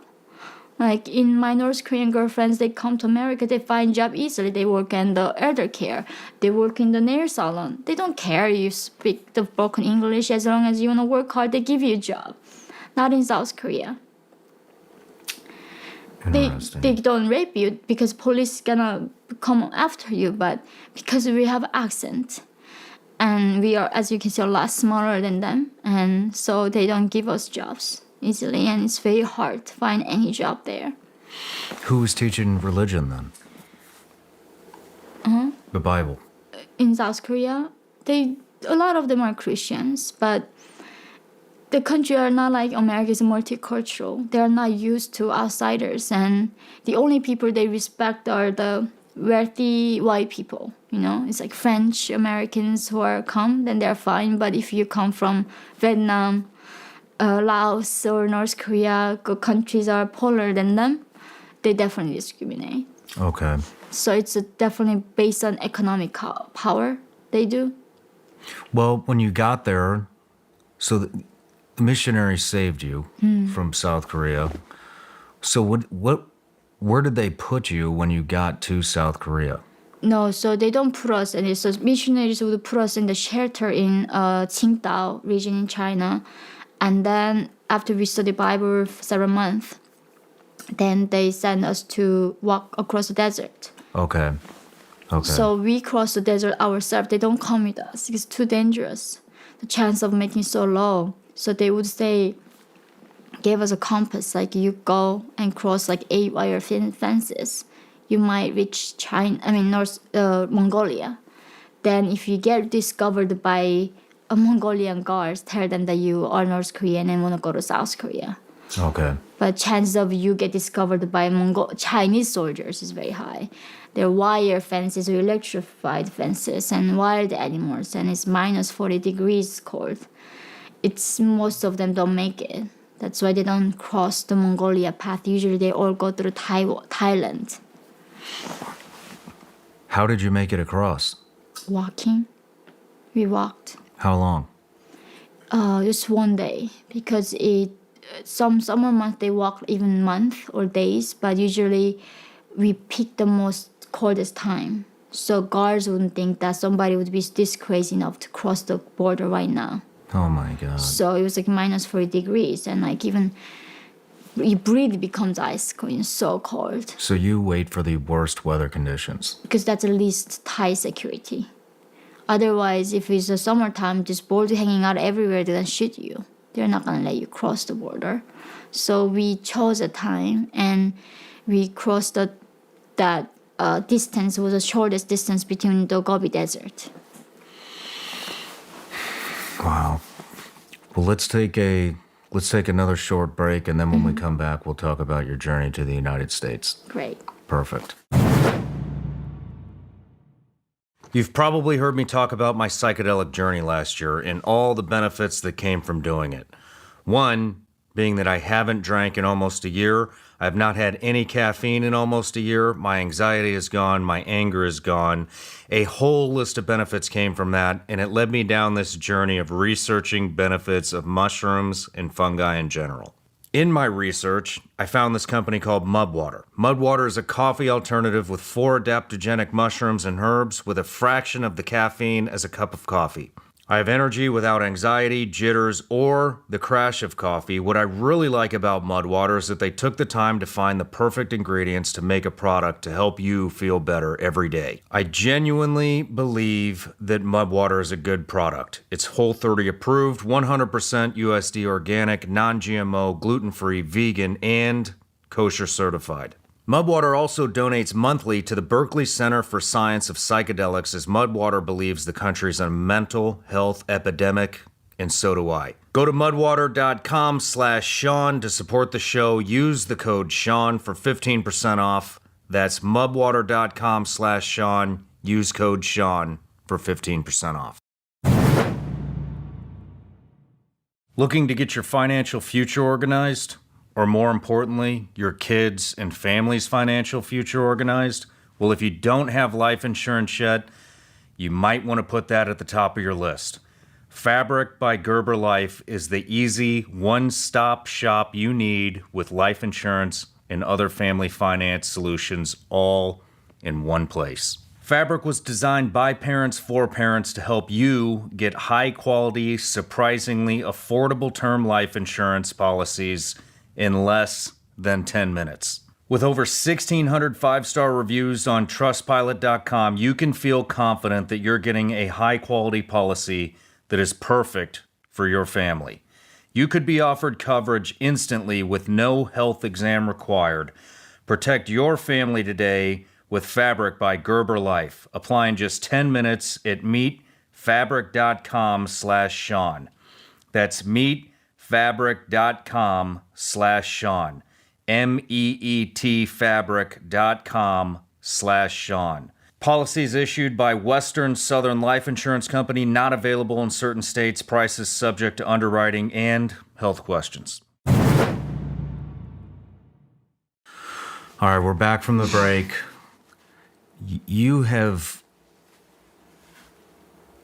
seen probably more trauma than anybody that's sat in that chair. And I don't know how much you know about this show, but it's a lot of combat veterans and a lot of special operations guys, and we talk a lot about healing after the traumas of war. I've not heard anything that comes close to what you've experienced. So before we get into coming to the United States, how I'm curious, because I don't want to run out of time on this portion. How are you processing all this? Are you going to therapy? Have you looked at psychedelics? Have you looked at, how do you get through it all? I think mental strength it can be exercised. So I think even just not talking about it was very hard, because I know I'm traumatized, right? Because it's irrational that I'm gonna worry about my son is going to not think of me as a good person. But I think my strength is always coming from, I'm in a position can talk about this, but there are people actually living through what I went through. And sometimes even a lot worse. And I think that knowledge gives me strength to keep speaking up. So you're finding your strength for speaking for the oppressed. Yeah, for those because I know what it feels to go through that terror. I'm in a place that people are so good. They talk about trauma, you know. In North Korea, we don't even have that as a concept.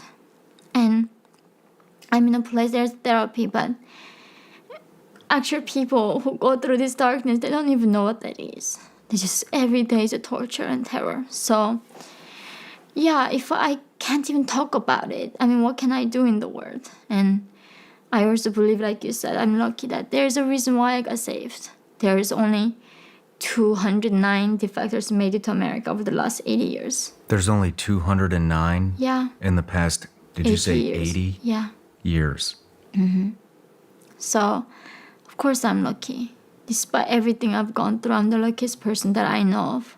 So, I think keeping that perspective is very important. And I don't go to therapy. I don't do any drugs. I am not on any anxiety pills. I never took one.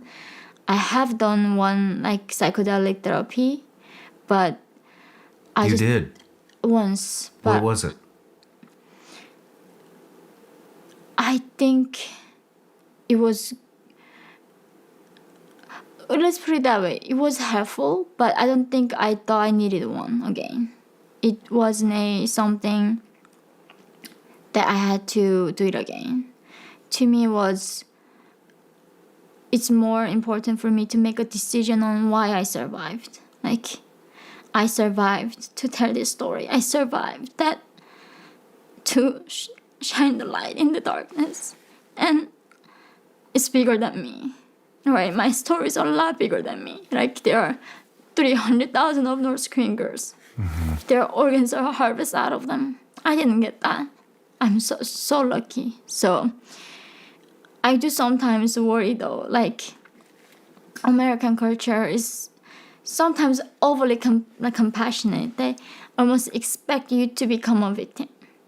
They almost expect you to not to function very well. A lot of people keep asking me how are you so high functional? How are you so positive? Why are you so normal? And there's kind of some expectation that if you've gone through certain trauma, you're almost obligated to feel not as good. And I don't know, it's weird.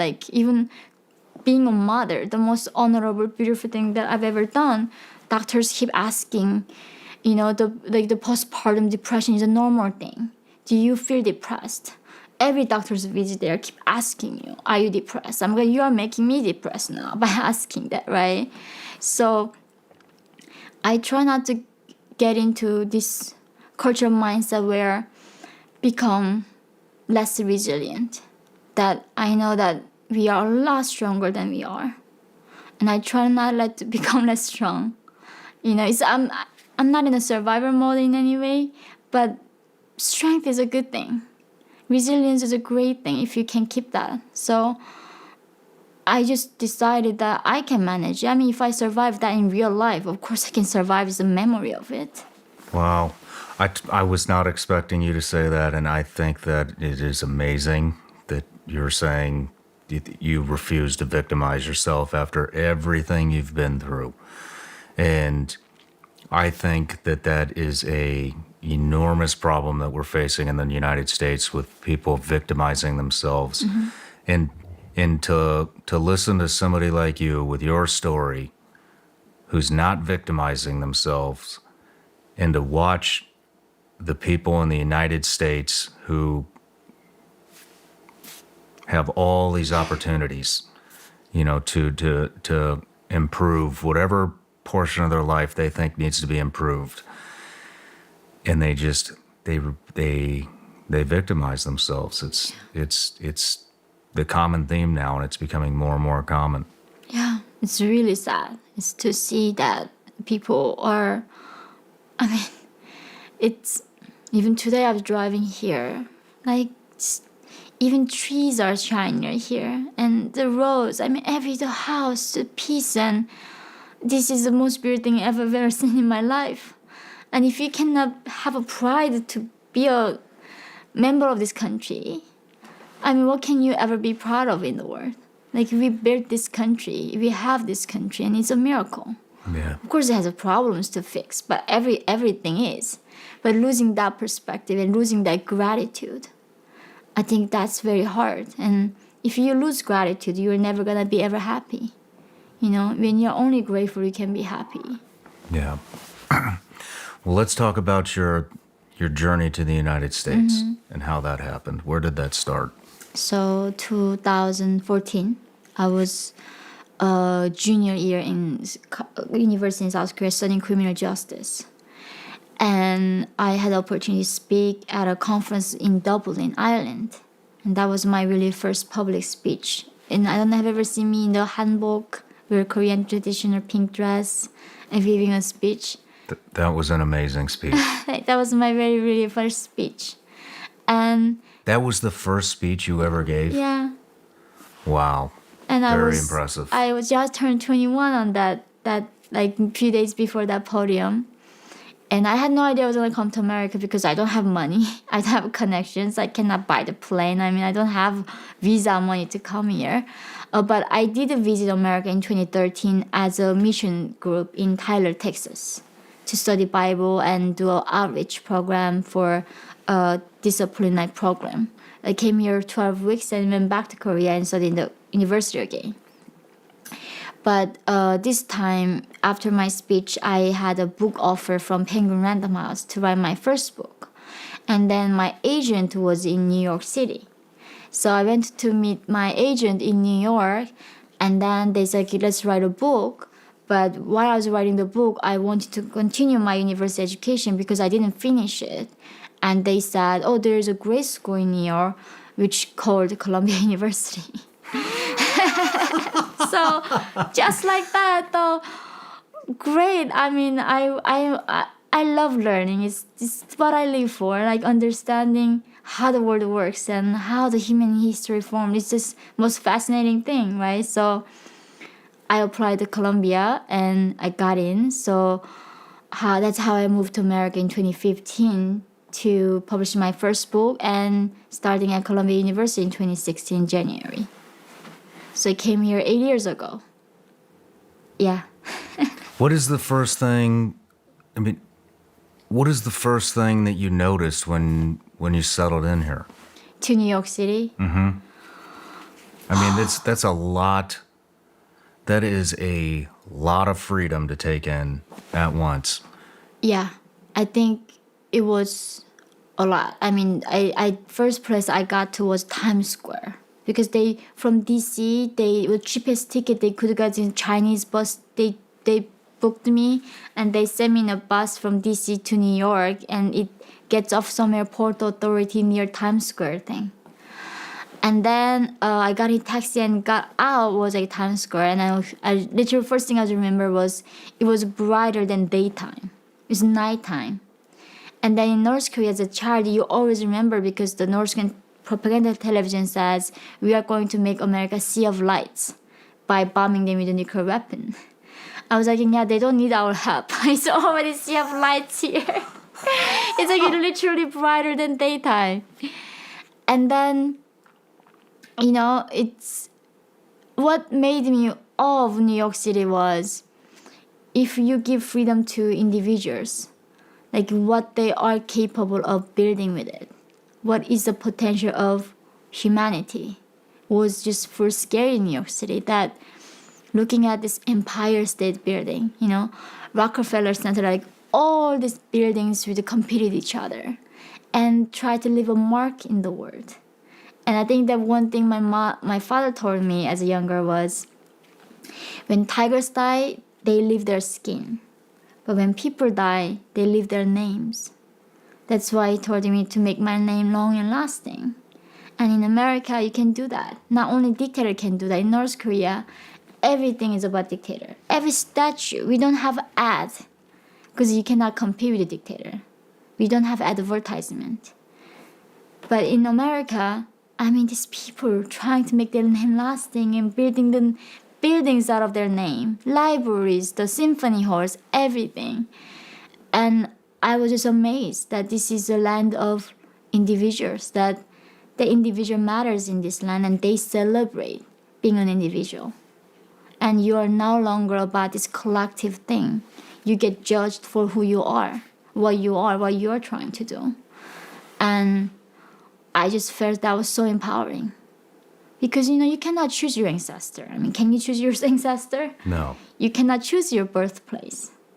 I think that was the greatest, injustice I've ever seen, that people get punished for something they didn't choose.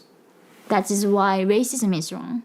That's why punishing people for their birthplace is wrong, right? But in America, they only judge you for who you are right now. And that was America that I thought I was getting into, for sure. Initially, that's what my impression was. Yeah. That's man, that's got to be a lot to. I'm just trying to wrap my head around all the oppression. You know, how old were you when you got to the U.S.? 21. 21 years of oppression. Yeah. And then you get here, and literally any door you want to walk through is open. Yeah, it was. And I mean, there's so many funny things. Like I heard like New York City people are busy, and I go to Central Park, everybody just keep running, and I thought like they are running for work, but they were trying to burn off their calories. So in North Korea, we had to conserve our energies to survive. We don't know what gym is. We don't know what exercise is. Every day is a hard labor, and you come to America. Their problem is burning off calories. They pay money to burn off their calories, right? My girlfriends would go to like Equinox gym, and they have membership. They go to group classes to burn showing off. I burn like 500 calories today. I'm like, you pay money for that? Like it's crazy to me. Like, why would you pay money off to kill your own calorie, right? Yeah.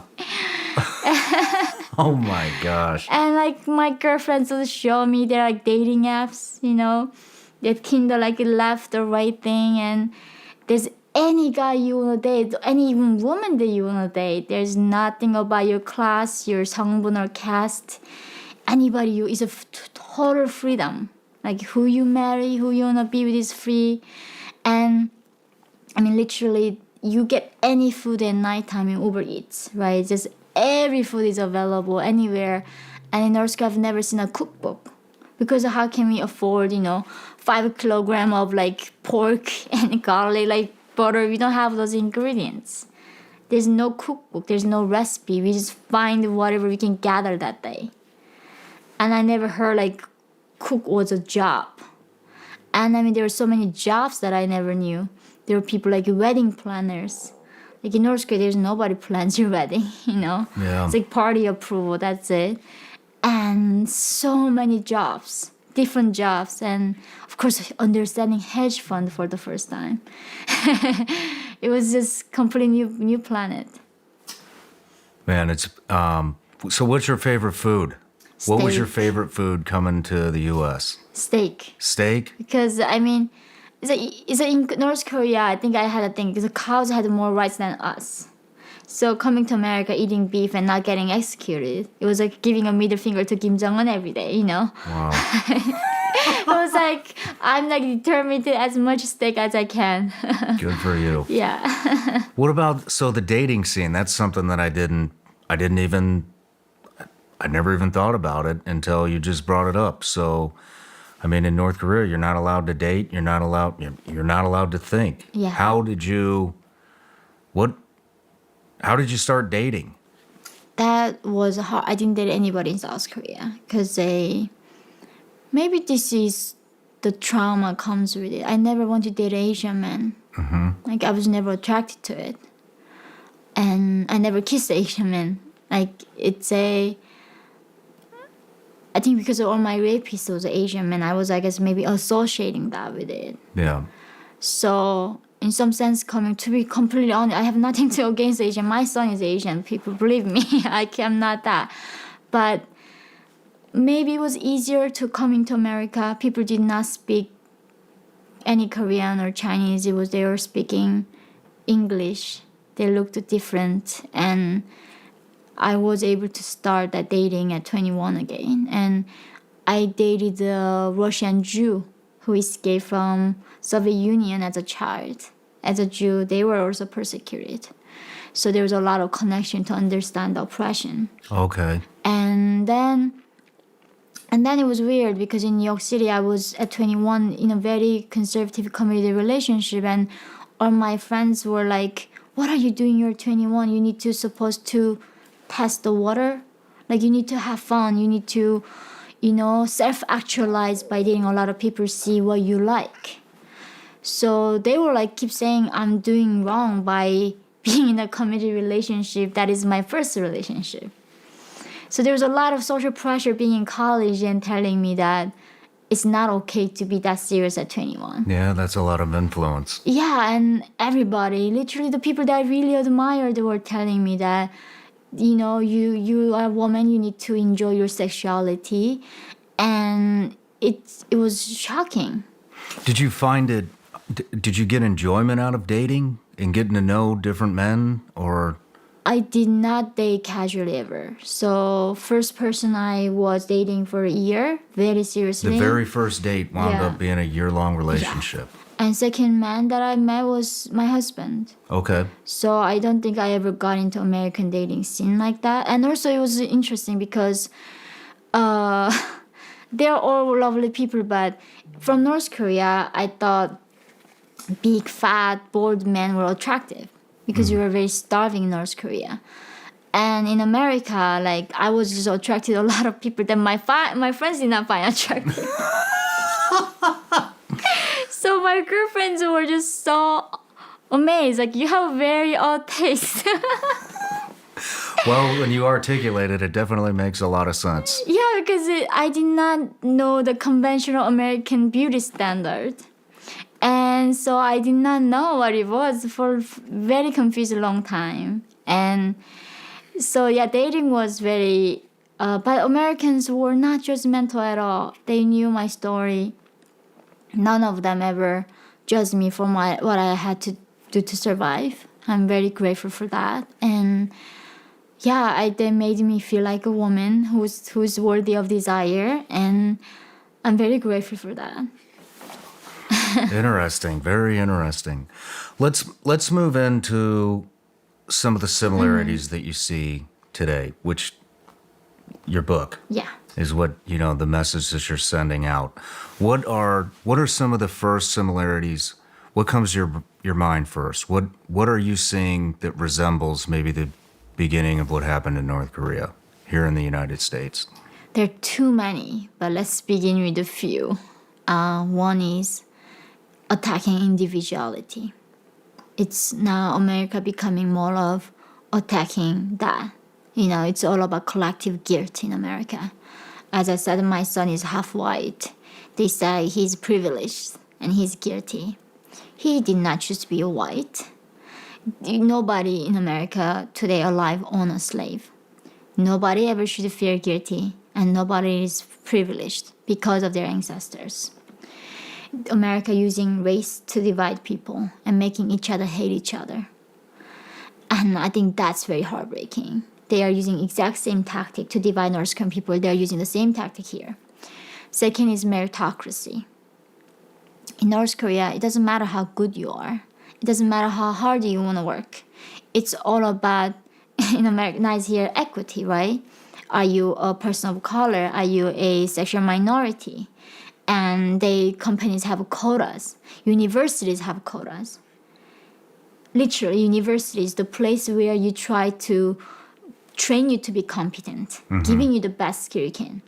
It's not about that. It's your skin color. They have different skin quotas on Harvard, Columbia, based on test scores. More than 70% people at Harvard should be Asians. But no, they only accepted over 11% of them Asians each year because of skin color. So that's heartbreaking, because how we get better as a society, promoting competition and competence. Yeah. We need to appreciate that people's hard work.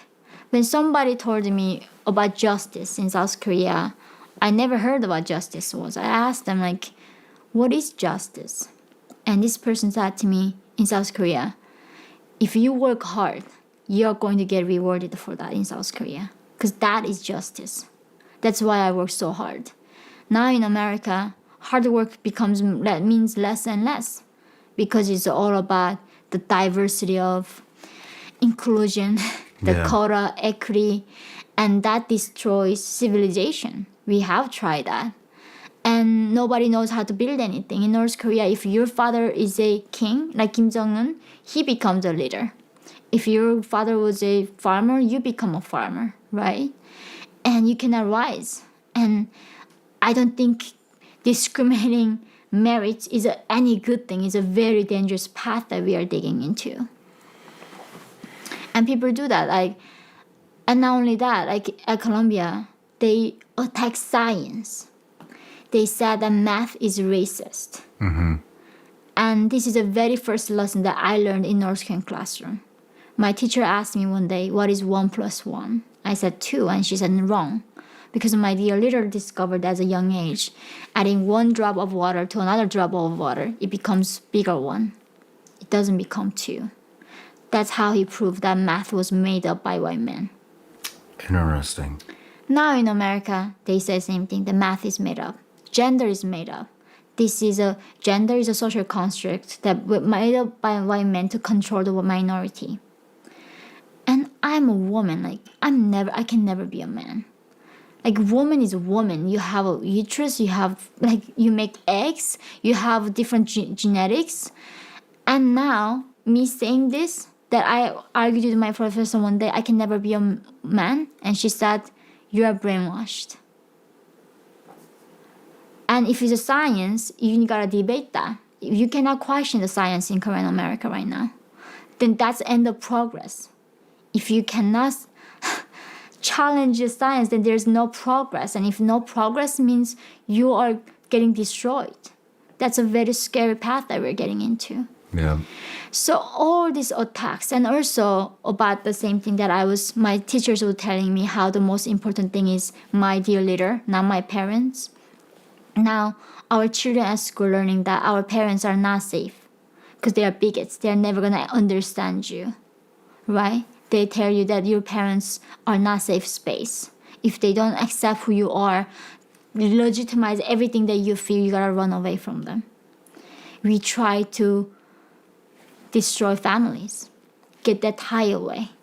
and destroy the state, destroy the institutions that does not have your best interest. And seeing those family bonds is getting destroyed in America every day. And your child is not yours anymore, right? They go to school, they learn that all the problems in the world right now we have is because of white men, because of greedy capitalism. And I asked them, like, without capitalism, these kids at Columbia wearing like $300 yoga pants on their green juice detox because they are eating too much good food. In their hand MacBook and internet in that MacBook telling me how horrible capitalism is. I mean, without capitalism, they would not have any of that. They would not be able to sit in the room where there's air conditioning in, there's electricity, there's internet to learn the material. And they learn to hate capitalism. And the professor said that the only solution to all these problems that we have is a communist revolution. What is it like for you to sit there and listen to that shit? I initially thought, like, did I go back to North Korean classroom? Because it was identical. How on earth, after all that my journey to be free, I come to sit in the classroom and learn the same thing that I learned in North Korean classroom? How is this possible? And how are we okay with that? Because we know what happens. If we follow those ideologies, we're going to become like North Korea. That ideology drove North Korea, China, Soviet Union. Every country tried to work with that ideology. It brought death to millions of human beings. Nothing has been more dangerous than this ideology of collectivism and communism and equity. And our politicians, our vice president, our president, talk about how important to fight for equity every day. And equity is an evil ideology. This is a complete evil. And if you say that now you're a right-wing, like a bigot, I'm a CIA agent. They tell me I am trained by CIA to tell this. I'm like, where is the CIA? Why are they not calling me, right? And they say, oh, you are brainwashed by Fox News. I'm like, I came here in America to not knowing what Fox News is. I did not know what conservative or liberal was when I was escaping. I had no agenda. I had no idea what the word was. Just I come here, I recognize the patterns that I see now, and pointing that out. Now that I'm the spy. That's how they shut you down and kill your character. It's very interesting how many different nationalities or different immigrants are coming here and they're starting to see the writing on the wall. You hear it from Venezuelans, you hear it from Cubans, you hear it from Chinese, Iranians. You hear it from Iranians, you hear it from North Koreans, and do you feel like you're making headway in your mission statement by bringing this stuff to light? Do you think people are paying attention? To me, when I do this work, I was very shocked during the pandemic. I thought I brought my son. The best thing I have done too was giving him the American passport, giving him this free country. Unfortunately, pandemic just began as soon as he becomes a toddler learning how to walk. Pandemic sets in Chicago. I cannot afford. I have to send him to daycare to work. At daycare, he was forced to wear a mask 8 hours a day up here. And they let the street clubs open next door. Adults can go get drugs and high and do whatever thing they want in the street clubs. Toddler who just barely had to walk at 2 have to wear a mask up here 8 hours a day. There's nothing I could do about that. And then people saw me, some mothers in his playgroup saw me that I was, I guess, classical liberal, told to their nanny that don't play with my son because of me. And to me, it's not about people are waking up or not. I have no option because this country is not that truly free anymore. During the pandemic, it was not a science. It was a madness. I was robbed on the street in Chicago in front of my son by black women. In the daylight, broad light, This girl was punching me and took my wallet out. And I was trying to call the cop on these thieves. And people surrounding me, looking at me, screaming at me. Why are you doing this? You're racist. Why are you doing this? Why are you... Because I was trying to call the cops on these thieves. That I'm the problem. Because they can never be oppressed, right? Because of their skin color. Mm-hmm. I don't deserve justice. I don't deserve compassion because of my skin color in America.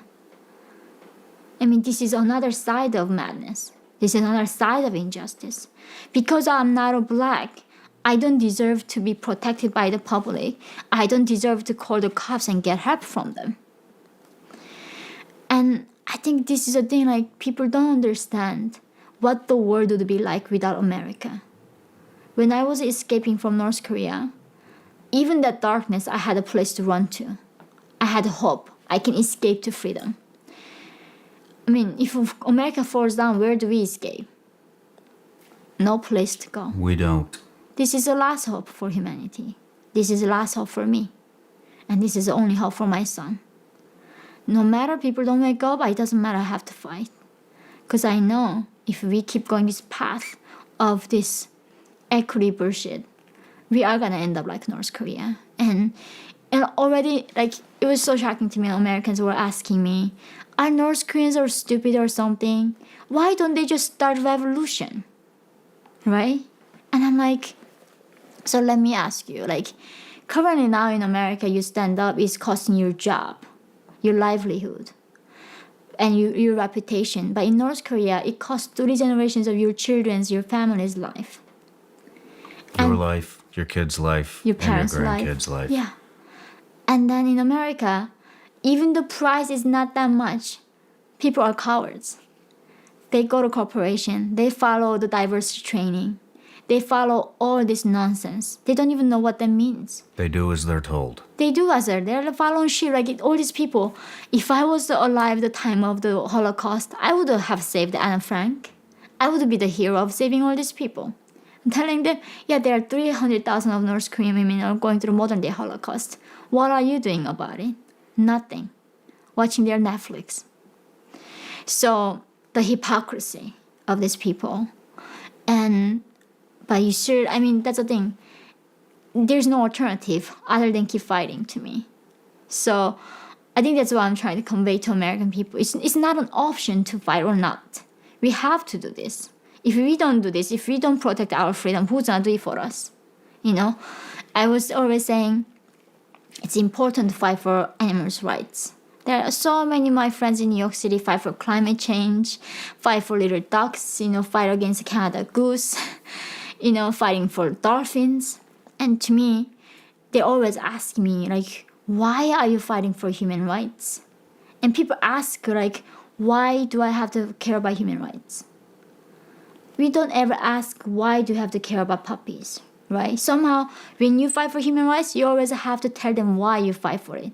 Because we are the only ones can fight for human rights. Dogs will not fight for us. Machines will not fight for us.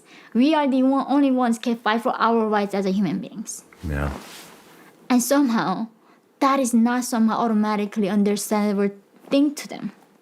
That is somehow is a luxury that we should do. We can only afford it when we can. I think what you're saying is a mass population of people who have had it very easy for a very long time. Yeah.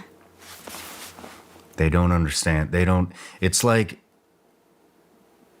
similar but completely different. It's similar to the mindset in North Korea. They can't imagine what freedom is like. They have no idea what they're missing out on, in life. And then, turn the tables and come to America, and Americans, most of them, cannot fathom what a life in North Korea would be like, or what a life in Venezuela or Cuba or Russia or Iran. Yeah. They cannot, it doesn't even compute. Yeah. Because if it did, then we wouldn't be seeing the shit that we're seeing right now. And I don't know the divide has become so strong that I don't know how to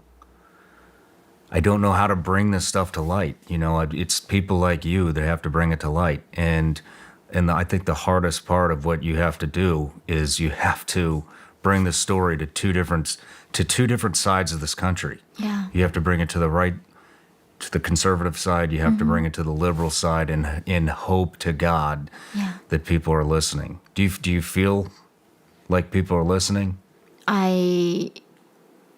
It's interesting. When I was with my first book, I had a media training by the publisher, and they gave me training not to talk about anything. Like, you remember, I came to America first time, and somebody asked me, like, what do you think about owning a gun? I said, that is the most empowering thing I've ever heard. Imagine if North Korean people had guns.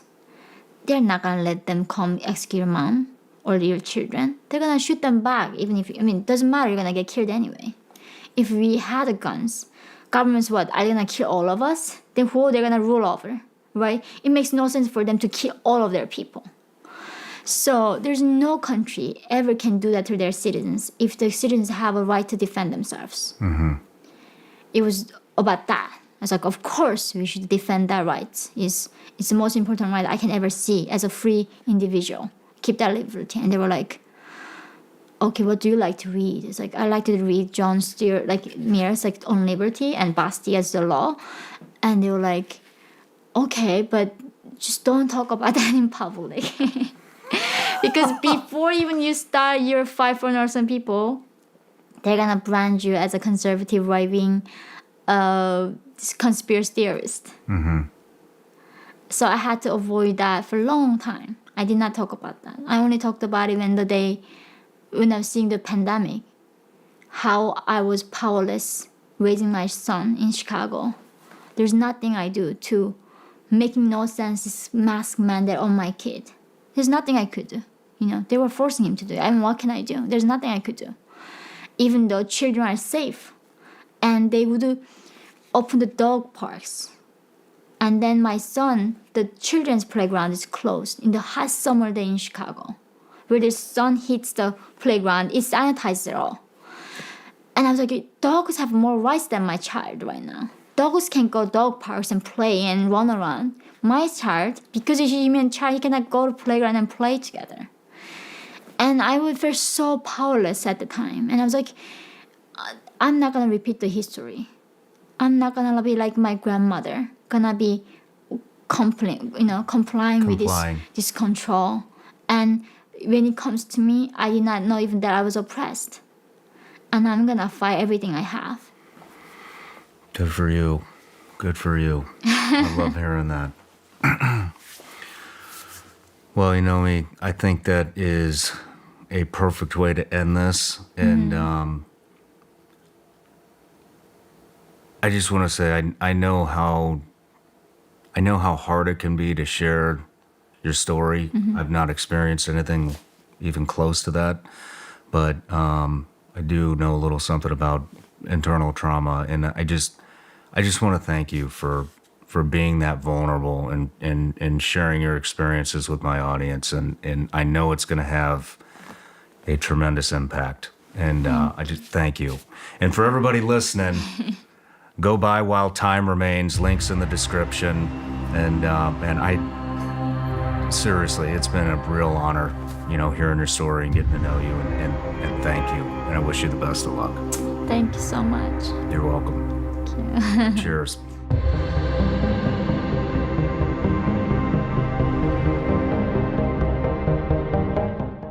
Hey everybody, I'm Shaun Ryan. Click here to subscribe to the Shaun Ryan Show YouTube channel for the hottest and most compelling interviews that you will not see anywhere else. I've also made a playlist of all the previous SRS episodes so they're easy to find. You can find that right here.